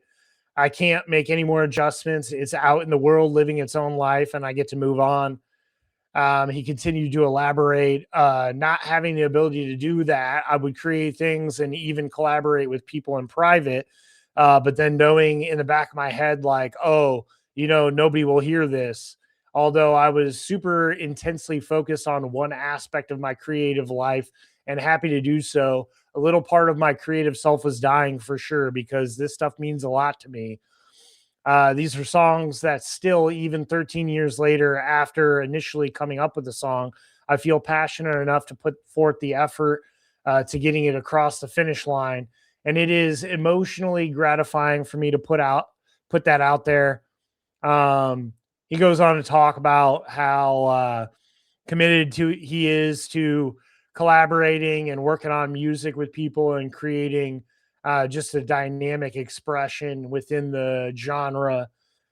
So I think the story here is that Slipknot withheld this dude from being creative outside of just playing the same old songs that Slipknot had made. So he's basically drumming in a cover band and not able to work on new music, which fucking sucks, dude. To be honest with you, like, I fucking hate the idea of bands prohibiting members from collaborating with other people. Like, it just comes across as insecure people who are worried that their members are gonna like something else better than them or have success outside of their project. So like they're just gatekeeping to think to just solidify the fact that they think that they're the best. Yeah. And I fucking hate that. Maybe that has to do with the fact that if these people were to release certain songs and make that side money, you know what I mean?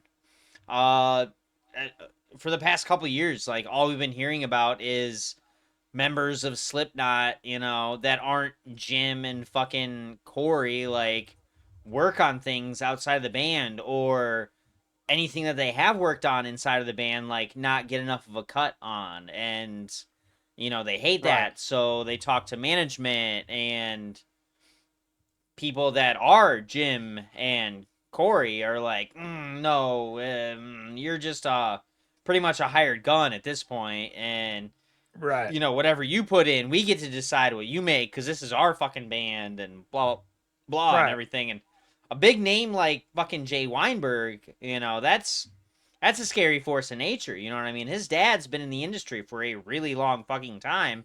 So Jay knows what he's talking about, I'm sure, having to do with contracts and playing, and doing all that. Right. I'm pretty sure before he even played with Slipknot, he was helping his dad play with the fucking Weinberg 7 E Street Band. And the E Street Band, all that. So Jay's no stranger to this kind of stuff. So that's just a situation where, some insecure fucking new metal guys are like, oh, we got to keep this contained. You know what I mean? Like, if you're going to go out, we want to keep you around, but then when we don't want you around, then we're going to get rid of you, I mean, that's the best way to describe at the end of the it, like day, you said, was the At the end insecurity. of the So. day, he made a sacrifice to play with a band that he'd looked up to for a long time, Which you is know? fair. You know what I mean? If I were in Jay's shoes, I would have felt the same way. Like, fine, if that's what it Right. takes to play for you guys, like, Right. I'll do it. Despite my, my own thoughts about the situation or whatever, like, just empathizing in it. I don't blame Jay for putting signing himself that in that contract. situation, sacrificing, his Right. ethics or whatever, just to be able to play with a band that, at one point in time, I did thoroughly enjoy too. You know what I mean? If I were a drummer and I had the Right. opportunity to play for one of my favorite fucking bands, I would. You know what I mean? Yeah. But hindsight's 2020. You know what I mean? And now it sounds like not necessarily that he's regretful took a of the toll. situation, but it Yeah. did. You know what I mean? He recognizes that he had to sacrifice for that situation, and he's not a big fan because now he's got over a dozen years worth of fucking things that he worked on that he probably can't let ever see the light of day, And that sucks as a creative, you know what I mean? So I'm happy for what he put into the industry. I'm also just very happy to see him in a situation that will probably allow him to do what he does best, and that is be creative and not just play 25 years worth of fucking cover songs, you know what I mean? So Right. yeah, I'm happy for the guy. It's cool. Alrighty, let's get into a little litigation news that we got going on. Huge band in my life, veteran Christian metal outfit Demon Hunter, have just recently filed suit against Netflix themselves. Netflix Studios and AEG Presents, alleging trademark infringement, false designation of origin, and unfair competition over the 2025 animated series K-pop Demon Hunters. Hopefully they don't sue us for that. The complaint was filed on August 18th in California through the band's operating corporation Hyde Lane. According to Complex, the group claims the overlap between the two brands has already caused consumer confusion. One example cited in the complaint involved a fan who mistakenly purchased roughly $500 worth of tickets to a Demon Hunter show in Albany, New York, for themselves and their young children, believing they were buying tickets to a K-pop Demon Hunters event. The fan later sought a refund after realizing the mistake. The band, who formed in 2000, argued that the continued crossover of the K-pop Demon Hunters brand into merchandise, live events, and other areas could create further confusion and false associations with the band. They are seeking a jury trial, restitution, and treble damages, while also asking that Netflix be barred from using the K-pop Demon Hunters name and that the band's trademark interests be restored. Netflix has issued a public response to the lawsuit recently filed by Demon Hunter over the company's K-pop Demon Hunters franchise. This was the response. These allegations are without merit. I don't agree. Netflix has created an Academy Award-winning global phenomenon with K-pop Demon Hunters that has inspired fans around the world with its powerful music, storytelling, and characters. We look forward to vigorously defending this matter. That's not what we're worried about, Netflix. Your statement is wrong in merit because they're not mad that you were successful with it. They weren't mad that it has inspired fans. They're mad that you keep pushing it and how do I describe it? I mean, I guess, yeah, they are kind of mad. Not necessarily mad about the popularity, but I've seen several events that people have set up, probably not even licensed through fucking Netflix, that states, hey, Demon Hunter this. You know what I mean? It's not even the band Demon Hunter. Now, Demon Hunter has been at the intersection recently, but I've also been seeing at a local spot at Hidden Point, there's a bunch of white chicks cosplaying as the K-pop Demon Hunters and totally infringing on that IP and probably lip syncing the fucking songs and whatever. But my whole point is, I think Demon Hunter is right in this situation. Now, I personally kind of feel like there's enough of a differentiation if they were to showcase that.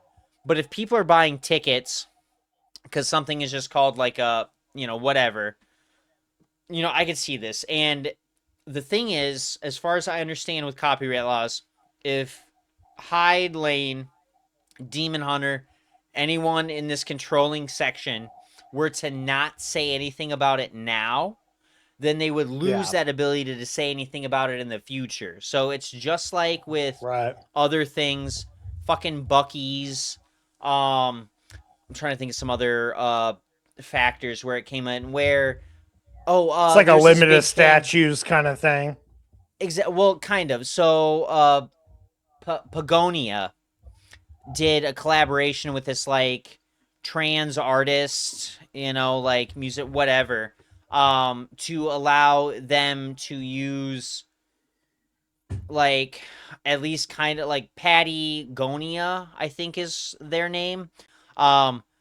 They could kind of associate, but they couldn't use specifically the Patagonia like logo, Right. But they could kind of keep like a connection or whatever, and Patagonia was like, we support you, that's totally fine, you can do this, you can keep your name and keep the association with us, but you can't use our physical logo and make like stickers and merch and whatever. So they ended up doing that, and Patagonia sued them for $1. And everyone was like, this is petty, this is blah, blah, blah. You just hate trans people. And the whole point of it isn't that Patagonia hates trans people. It's the fact that they were told not to do that. And if they don't defend it, then the courts will look at that in the future if they were to bring up litigation and say, well, you let this happen, so, you know what I mean? Now, because it's only been a couple years since, K-pop Demon Hunter's gotten popular. And now people are buying tickets thinking this and expecting money back from Demon Hunter because of that association. If they don't defend it now and start that civil process, they will lose that ability to do it in the future. So that's all I see out of this is the underdog trying to fight a large corporation like Netflix, who literally just owns money, and just trying to defend their name. And I don't think they're trying to stop K-pop Demon Hunters from being a thing. I just think they want Netflix to think of something else. You know what I mean? Like, just change your name a little bit so I don't have to keep giving people money back, so we lose out on money. Well, that's all it is. And I mean, if you think about it, I mean, if you were talking about that show, which I'm not familiar with at all. I mean, I know the I haven't seen it pop either, culture reference, but like, if you were talking about the show, K-pop is a genre of music. You're not going to be like, hey, man, did you check out that new episode of K-pop Demon Hunters? You're going to be like, did you check out that new episode of Demon Hunters? Which sounds like the band. The band, Demon Hunter. Right. Exactly. Yeah. So, I mean. And I remember seeing something about part of the filing is like, well, and even then, like, there was something that came up, like, last year or something with this whole situation where Hyde Lanes, or I'm pretty sure it was Hyde Lanes, had brought this, and the lawyers had put in, like, a cease and desist or something that said, hey, you can't do this, otherwise it infringes on our trademark because of that exact reason. K-pop is a genre. It's not enough of a descriptive factor to change whatever. It's just like if Netflix were to make K-pop Metallica or K-pop Rolling Stones or, now Demon Hunter itself is more of a descriptive kind of thing in the zeitgeist, you know what I mean? And a lot of discourse I see online is that, there is enough of a differentiating factor because they have K-pop ahead of it, and they also have an S on there and whatever.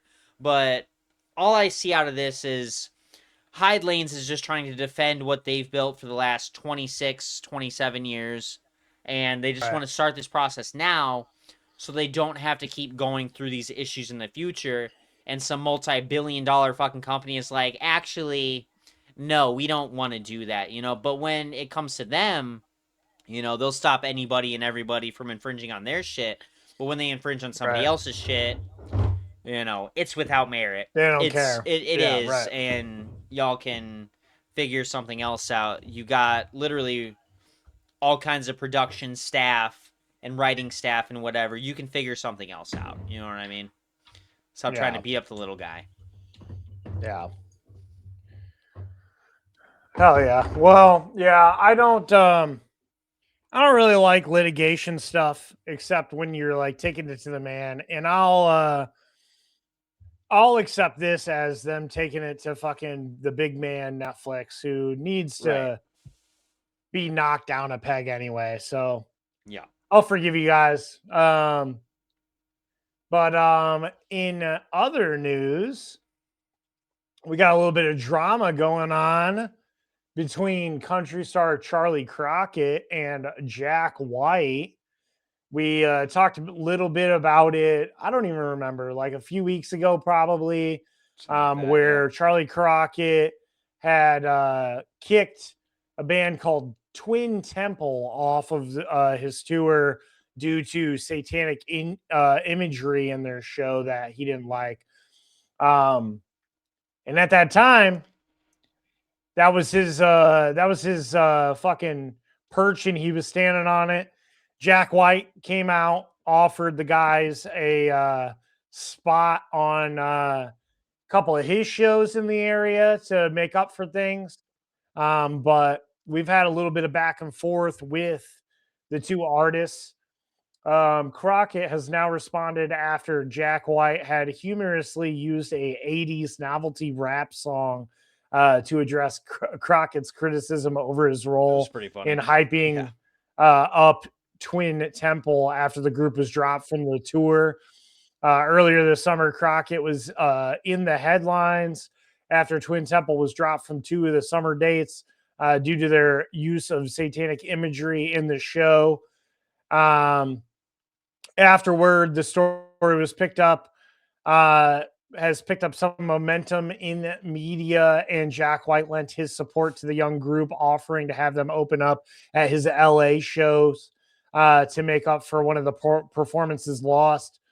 Crockett initially spoke out on social media about the move before deactivating his social media accounts for a period of time. But he returned to Instagram earlier this week, where he addressed the situation and called out White as a bystander artist for dog whistling about religious and creative freedom. That post was later deleted. In a response, White claimed that he'd never said anything about Crockett, but he then offered the lyrics to the 1984 Sean Brown novelty rapping Duke as his rebuke. Crockett did not back down or let the conversation lie after that respective social media post, using a Jay-Z lyric to throw out some shade at White. He offered at one point the quote, "You sound a little naive in those articles I read," then alluding that White's past voice frustrations with the news and media. He painted himself as someone who is always untrusting of the media, and questioned when White lost his beliefs in what the media presented him. This all then circled back the initial cause of the dispute, in which he reiterated Twin Temple essentially used the controversy to talk up the new album and let White know that he could and would stand up to whatever he might say. He shared that they had made production requests that weren't able to be physically granted, that led him to take a closer look at their show. After seeing what more of their stage show was, he made the decision that it wasn't the vibe he was looking for, cutting them loose and insisting they were paid in full for the lost 2 dates. Crockett said the final quote, "I never dropped that band for those 2 shows for satanic imagery. They made it up and dragged me by the rope real good. They got together with their business folks and plotted for days before finally making their public statement designed for effect. purposely making it look like it was a whole tour, dog whistling about religious and creative freedom. Of course, my rights didn't matter since they had a new record coming out and a headline tour to announce. Fuck. That was a mouthful, Sir, guys. let me just say this. Yeah. Just take a break. I'll take over for a second. Let me just say this. So your complaint is that they made physically impossible production requests on their writer, whatever. And then you took a closer look and didn't like their vibe. What didn't you like about their vibe? The satanic imagery? But now you're Yes. quoting that you didn't drop them for the satanic imagery? You're literally wrapping around to the point of, I didn't do this for that, but I did it for that. Because of my religious freedom, I dropped them. Dude, the thing that I don't understand is that this band is more upfront with their satanic love than any other band, dude. Right. This band, exactly. Their cover photo on Tidal is in all black lace, looks super evil. Their fucking their description, dubbed the satanic doo-wop band. And then their top songs, Satan's a Woman, Lucifer, My Love, I Am a Witch, and The Devil Didn't Make Me Do It. Right. I don't know how much more satanic you could be. Let's have a satanic orgy. Haunt me. Tengamos la orgia satanica. I'm pretty sure it's the same thing. That's just the Spanish version of let's have a satanic orgy. Black magic. Burn your Bible. Santa Muerta. Like, paint it black. You know, fucking all this. Yeah. Like, you It's could have very vetted just literally a little bit and been like, oh, I don't know if I want to sign you guys. I'm really sorry. You know what I mean? Like, and then it would have been fine.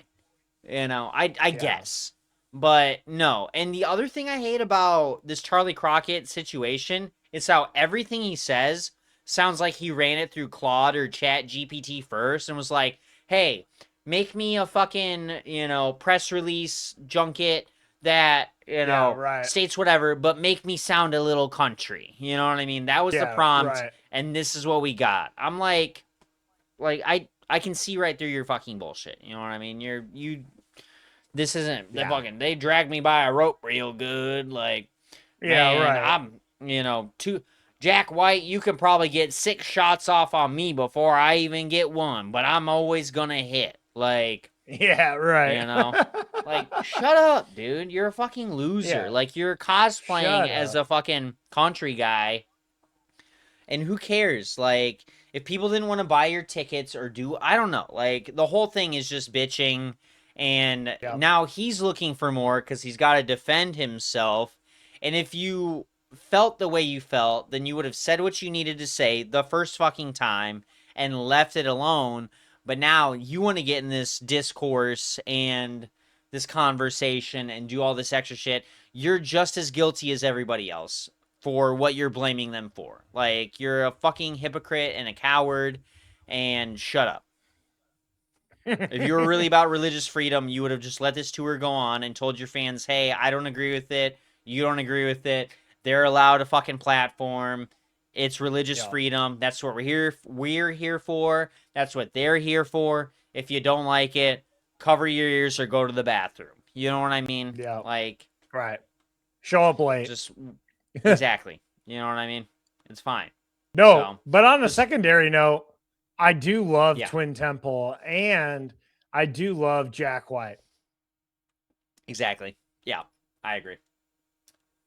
Agree with that wholeheartedly. Oh yeah. Well, on that note, this one oh fuck is for Jack White and Twin Temple. Hold on. I ran out of beer. So oh dang. All right. Well, I'm on my last one. So this one, Twin Temple, Hail Satan. Mom, I hope you're not listening. And to Jack White, also Hail Satan. Hail Satan. So go. Fill me, Satan. Fill me. Ugh. Right. Man, I'm so sad for you, dude. We're like halfway through the fucking episode. And you're out I of know, beer? but it's all right. No, I That's have fine. some saved for after hours. I'm gonna have a better Good. time then. Hell For now on, Yeah, I probably should have done the it's same water. thing. Nice. Good idea. All right, last little piece of band drama I got for y'all so we can work through this and get to after hours sooner rather than later. And it doesn't matter to you guys because you're just going to see it on a different day. For us, though, we need to get to this sooner rather than later. Some sad news, but maybe some good news. We'll see. I've been seeing a lot of words about this. I've been following it very closely. Alpha Wolf, huge band for me. I'm pretty sure Ryan likes them a lot, too. They've announced the departure of their vocalist Lochie, I think Lochie, Keeg, Cough. I don't know. They're Australian, I'm pretty sure. So could be anything. Let's see. So the departure of their vocalist Lochie, whatever. They have also scrapped the rest of their 2026 shows. The band issued the following statement. Alpha Wolf have mutually departed ways with longtime vocalist. That guy. We are deeply saddened, but remain hopeful for what the future holds. We ask that you respect his privacy as well as ours during this time.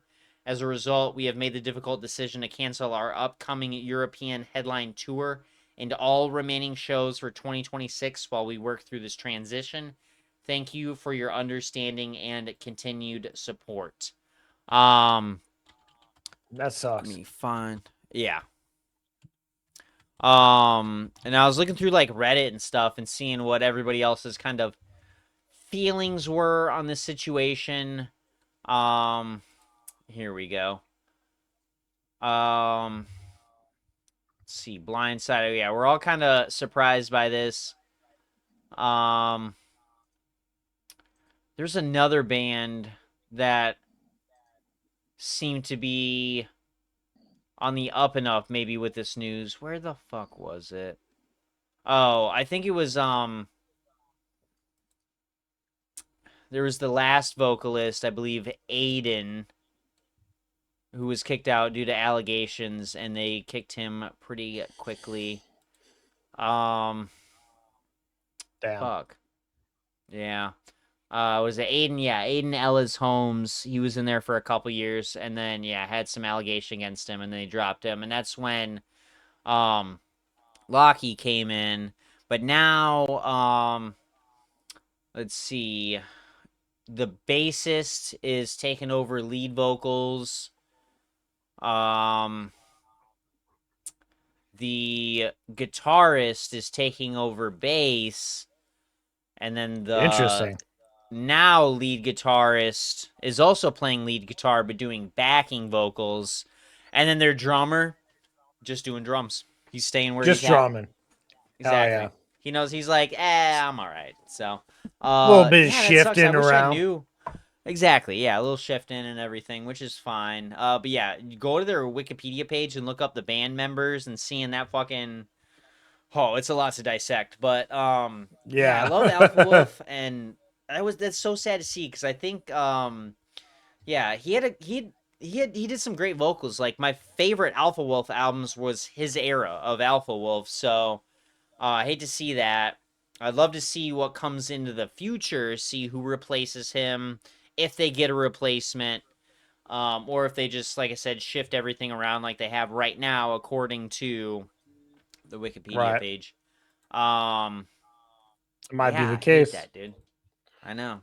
Which I think would be fine, because at least it's members who are familiar promoting with from everything, within. know the vibe. Yeah. Exactly. You know what I mean? That would be fine with me, you know. Remember me seeing them live, like they all had, they all had that right energy, that vibe, their parts and everything. If they could find a way to shift this around just fine, that's okay. So Yep.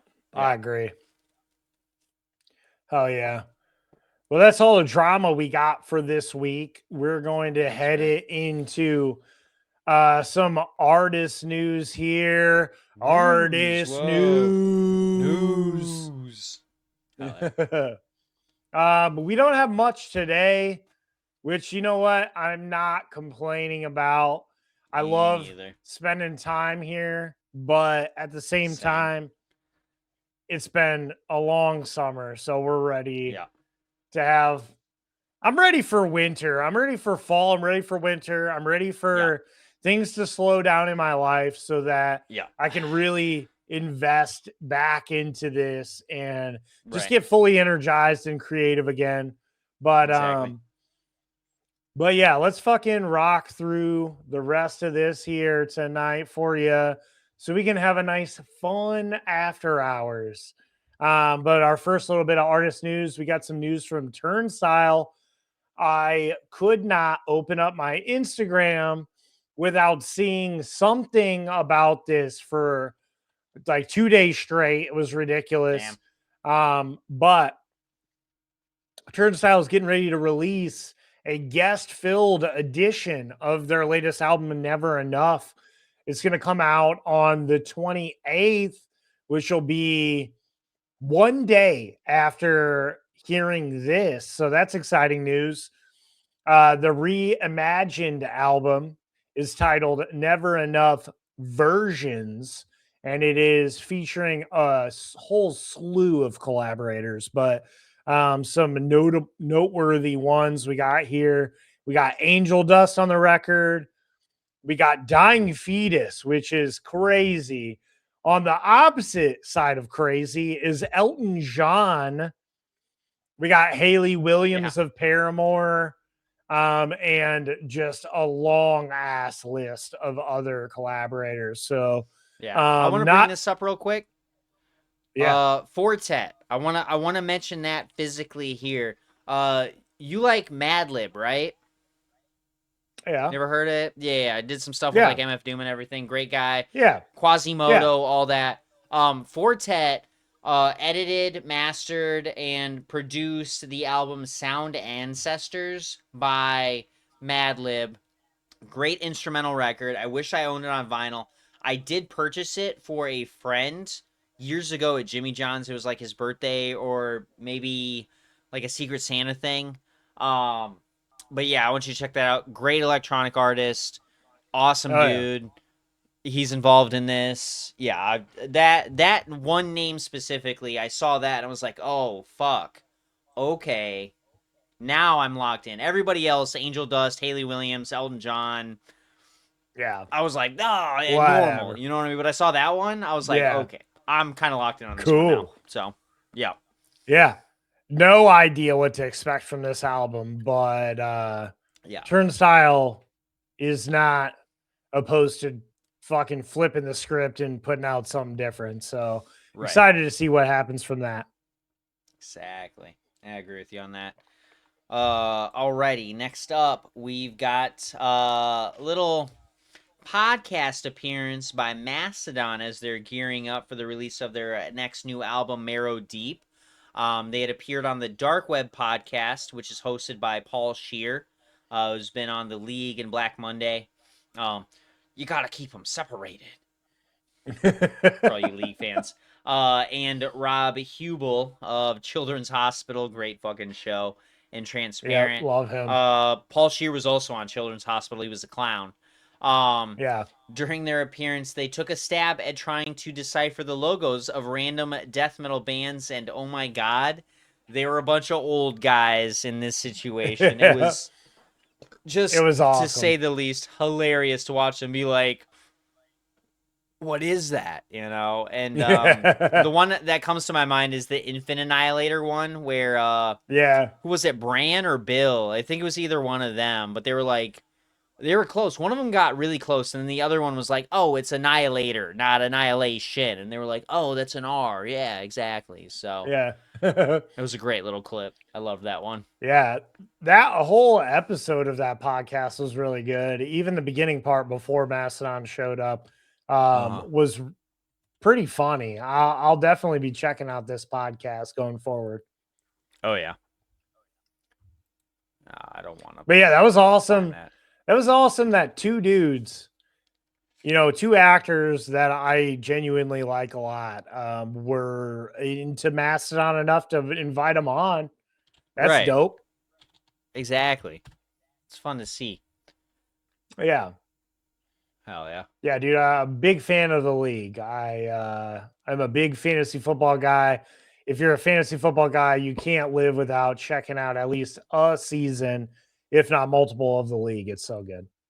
I only got into the league because of the John LaJoie attachment, you know, and then just slowly fell in love with it because a lot of my this was when we were hanging out actually at this other place in Eau Claire, which you drive by every day but probably never see. We called it the Shack, and that's where we all went to go.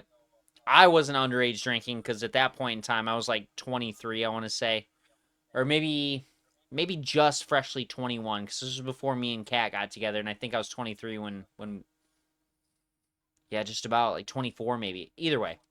But yeah, over there, and that was what we spent almost an entire summer watching was just the league. So that's the reason why I know some football terms and some fantasy league knowledge is literally from that show. So got to give it up. Hell yeah. Hell yeah.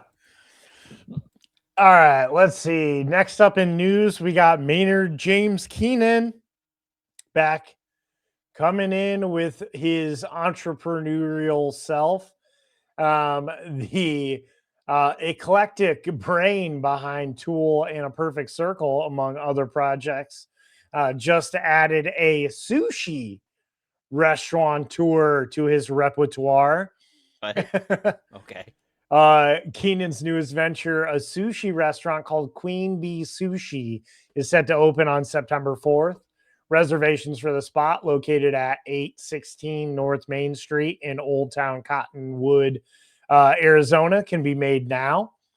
Although, so this is a quote from him. Although I've been enjoying sushi since my days in Boston, circa 87.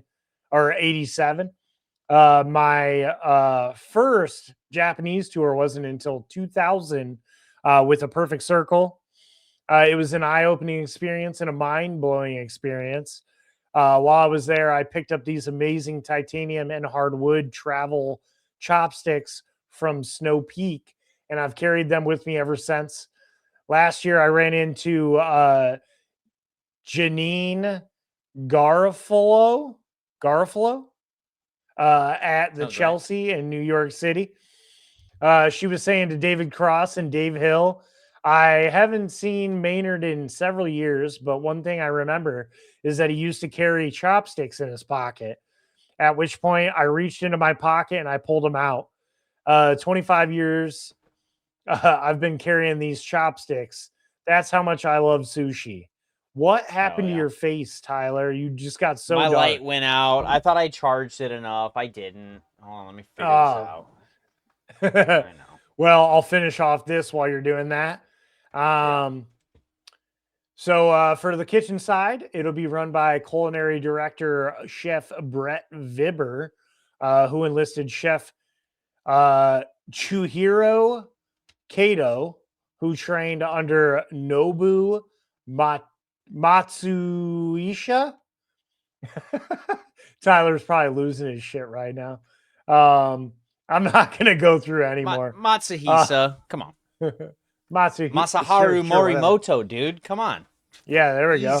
And Arizona career chef Sheridan Chase, as well as the sushi restaurant, will serve a rotating selection of wines from Merkin Vineyards and Caduceus Cellars.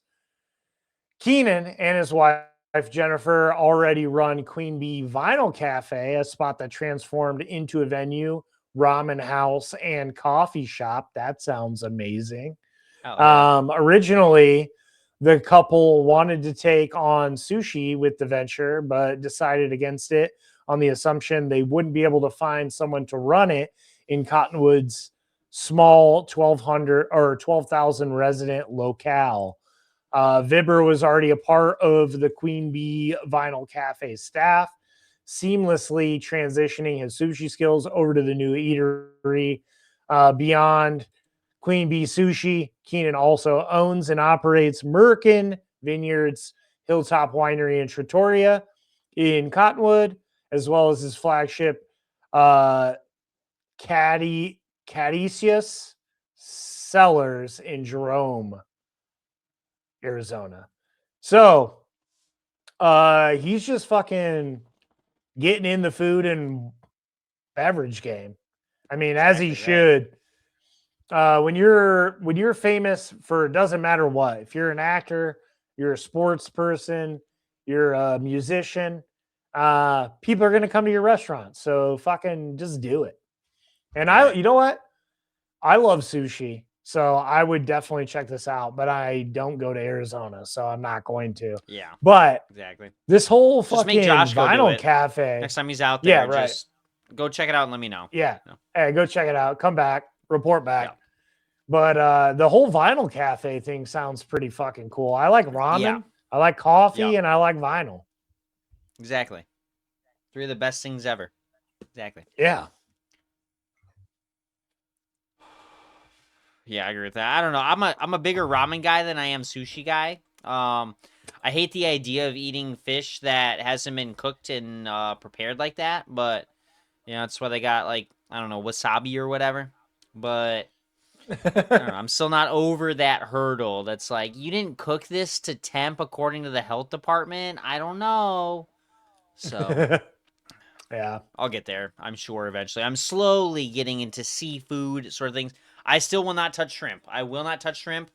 If you gotta take a poop vein out of something, and try and serve me a bug, I'm not gonna eat it. Fish are not bugs. Shrimp is, and also Campari. Yeah. And hey, would you? Let me say this, Ryan. Would you eat a cockroach? Yeah. Dang.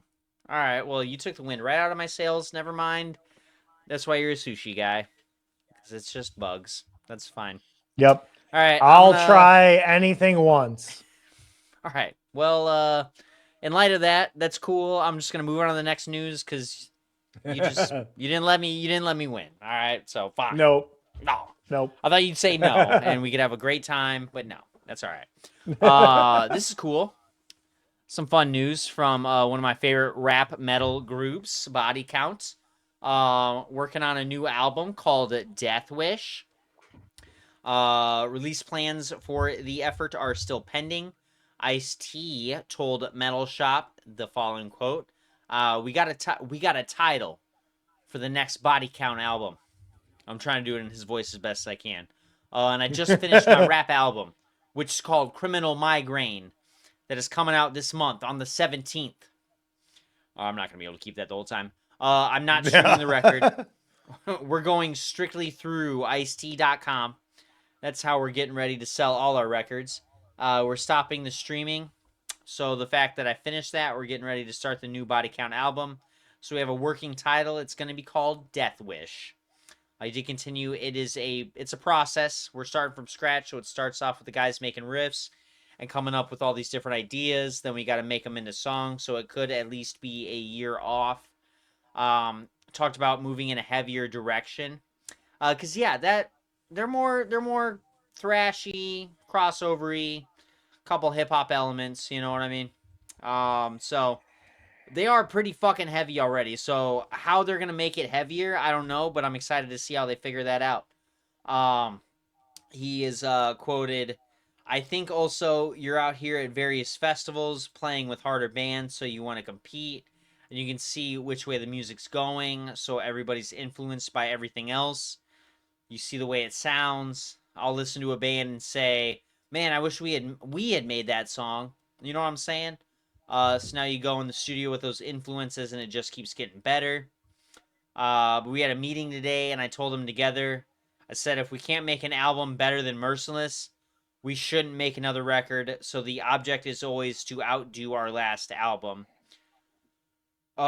He had the following to say when asked about potential political themes on the record. "What else do you expect out of Body Count?" What do you mean? Duh. I write the lyrics. I personally stayed away from politics. We did Fuck What You Heard with lyrics like "Both wings are on the same bird" on the last album, because at the end of the day, it's the government. Whether you're what side, whatever, It doesn't really matter. At the end of the day, it's the government. It's so obvious that the United States is having a shit show right now. So to almost sing about it is redundant. It's like, we all know it. It's obvious. So I try to pick things that are a little bit more abstract. You could come out and just talk shit about Trump forever. We will. I always will. But it's Yep. just like the world knows. One good thing about being black is we're not held accountable for America's deeds. People are like, y'all black, we not mad at y'all. We ain't in charge of shit. So we're just going along for the ride. And when Obama was in, the world wasn't in this much disarray. I agree with that. Just Obama saying. did have some secret shit that was a little fucked up, but I don't have to get into that here. Yeah, but it was easier to stomach. That's for sure. I'll say that. I'll agree with that, Ice-T. Wasn't in as much disarray. And the orange Cheeto taco fucking piece of shit president that we have sucks, and I'm sick of this shit, dude. This is the worst timeline. I'm sick of watching this man line his pockets while we all suffer. I'm sick of watching his friends line their pockets while we all suffer. I'm sick of them watching them line their pockets, for one thing, dude. Period. Sucks, okay? I want more money. I be working hard. I be paying my taxes. I don't own a house, so I don't have property taxes. But everything else, sales tax, income tax, everything else sucks enough. Medicaid. Yep. And I don't get health insurance. It all sucks, dude. I hate it. It does I'm tired suck. of this. Yeah, I'm So- holding myself. I'm biting my tongue super hard. But I agree with you. Because I could go all Right. day. Yeah. But I ain't got time for that. Right. Because No.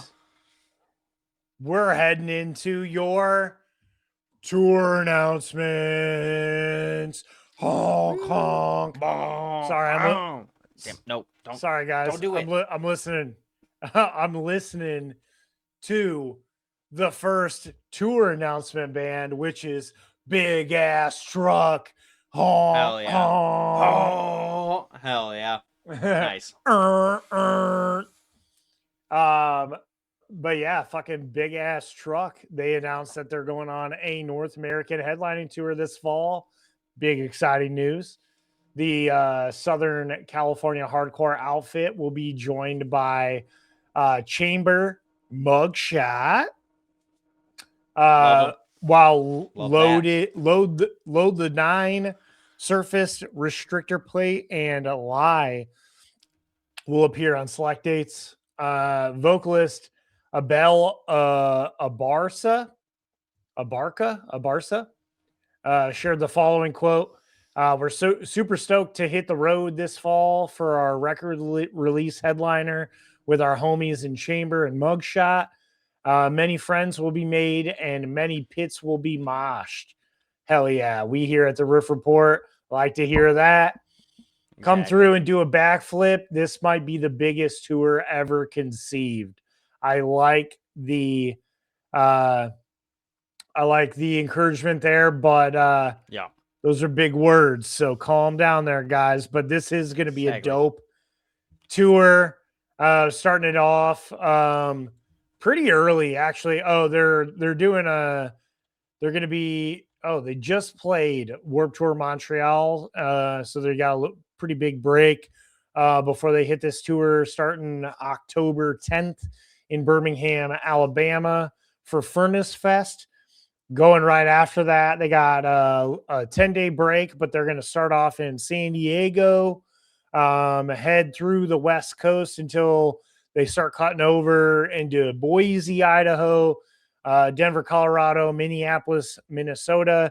They're going to hit the Chicago area at Gods of Chaos on the 31st of October. November 1st, we got them in Milwaukee, Wisconsin at X-Ray Arcade. And then the next day in Detroit at the Catacombs at the Sanctuary.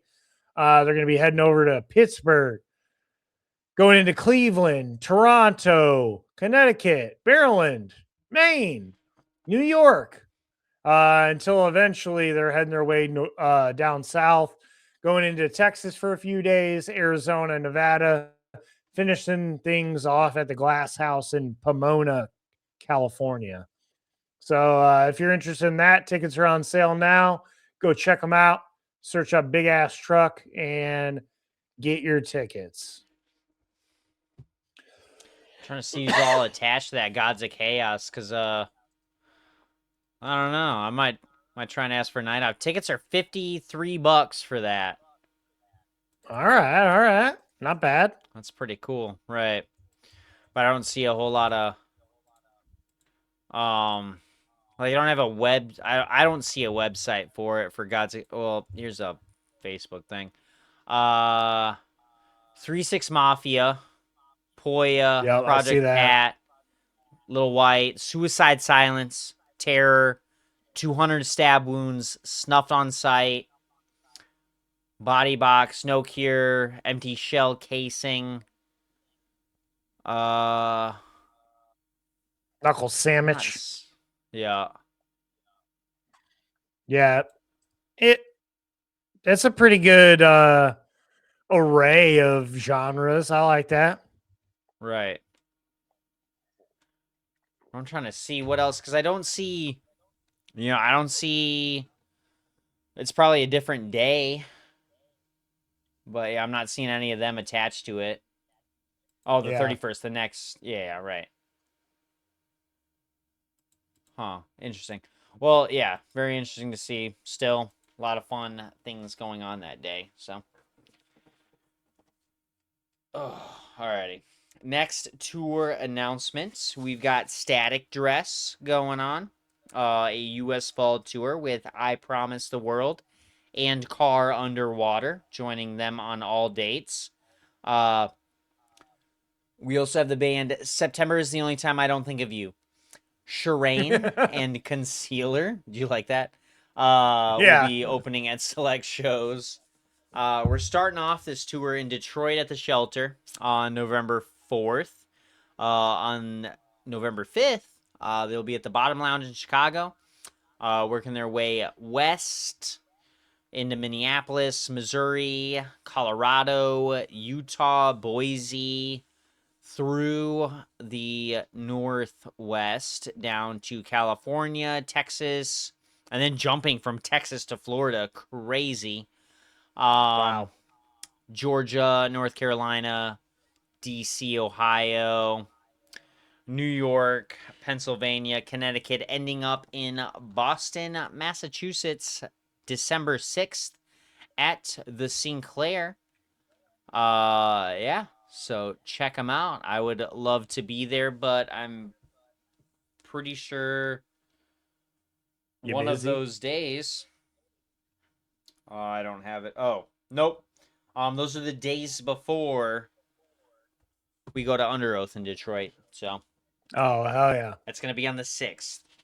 So we won't be there, but maybe you will, viewer. Yep. Maybe you will. But the one viewer, not Jordan, because he'll be with us in Detroit. Yep. It's going to be a kick-ass time. Oh, yeah. Next up, we got a little bit of a run that none of you are probably going to be at because they have decided to hold up the middle fingers to the Midwest. But Sparta has announced a new run of fall touring dates in support of their latest album, Cut a Silhouette. The post-hardcore veterans are going to be joined by Public Opinion across the November run. The tour will conclude with a rescheduled hometown show in El Paso, Texas, where Tribes will open in place of a Public Opinion. So this one's a pretty short run, but we got October 16th in Dallas, going into Louisiana, Georgia, North Carolina for a couple dates, Virginia, Maryland, Rhode Island, New York, Massachusetts, again in New York, St. Louis, Missouri, boo, and then finishing off in Texas. So no, you say that name. Tyler, Texas. Tyler, Texas. What a way to end a run, dude. I love that. Yeah. I hate that they're not around us, but I love that they ended there. Finishing off in Tyler, Texas. I feel like that needs to go on your list of places to go in the future. You Yeah. got to go get yourself a Tyler, Texas shirt by Tyler for Tyler. I visited Tyler, in Texas, Tyler. and all I got was this crappy T-shirt. Right. Dude, I love that. I hope that exists. Me too. Me too. I really do. So yeah, Nice. we like Sparta here, but they're not playing here, so I guess we'll just go fuck ourselves. I guess. All right. We'll move on to the next one. Let's see. With their new album, Into Despair, set for release on November 6th, Distant have announced a fall U.S. headlining tour. The deathcore outfit will be joined by a heavy hitter, Katie Went Missing, Torn Open, and Squelching on this run. And lo and behold, they did not skip us up here in the Midwest. They're starting off in Texas for two nights, one in Dallas, one in Houston, that still need to be announced. Working their way through the South, up the West Coast, into central U.S., all the way to Chicago, Illinois, and Indianapolis on November 30th and December 1st at two venues that still need to be announced. So on December 2nd, they will be in Detroit at the Sanctuary's co-op joint. What is that? The Sanctuary Detroit Musical and Artistic Coalition or something? Yeah, I something got like it. that. And then they're going to Ohio, New York, Massachusetts, New York, Pennsylvania, Maryland, Tennessee, South Carolina, Florida, and finishing off in Orlando, in Florida, at the Bay on December 17th. So check it out if The they're Bay. in your area. Yeah. Oh yeah. Well, I'm sure we'll cover it once we get some more defined details around this tour. But for now, set your calendars for this day if you are into these bands. But that's all we got, guys. There we go. We're out of tours, Yep. which is not a problem because there's been so many tours announced throughout this summer. A lot of stuff to look forward to. I know that Tyler and I have quite a few dates that we're looking forward to attending, as I'm sure you guys are. But we'll keep you updated on any future tours coming out. And I'm going to take us on out of this episode. So Tyler and I can take a little break. I'm going to take a little hit of the doobs, grab a snack. We'll reconvene, bring you your after hours. But for now, please like, subscribe, hit that bell icon in the corner so you can get notified when we release new episodes. You can find us on YouTube at the Riff Report News. Follow us on Instagram at the.riff.report. Check out our various playlists on Tidal. Search the Riff Report with Ryan and Tyler. You can see all of our playlists featuring all of our new releases, as well as various other playlists, including games we do on After Hours. Reminding you that we are uploading new episodes now every Thursday evening for new releases and artist news, and every Sunday evening for After Hours, where we take things down a notch, have a couple drinks, and have a little bit of fun. But for now, please stay loud, stay angry. We'll catch you in the pit.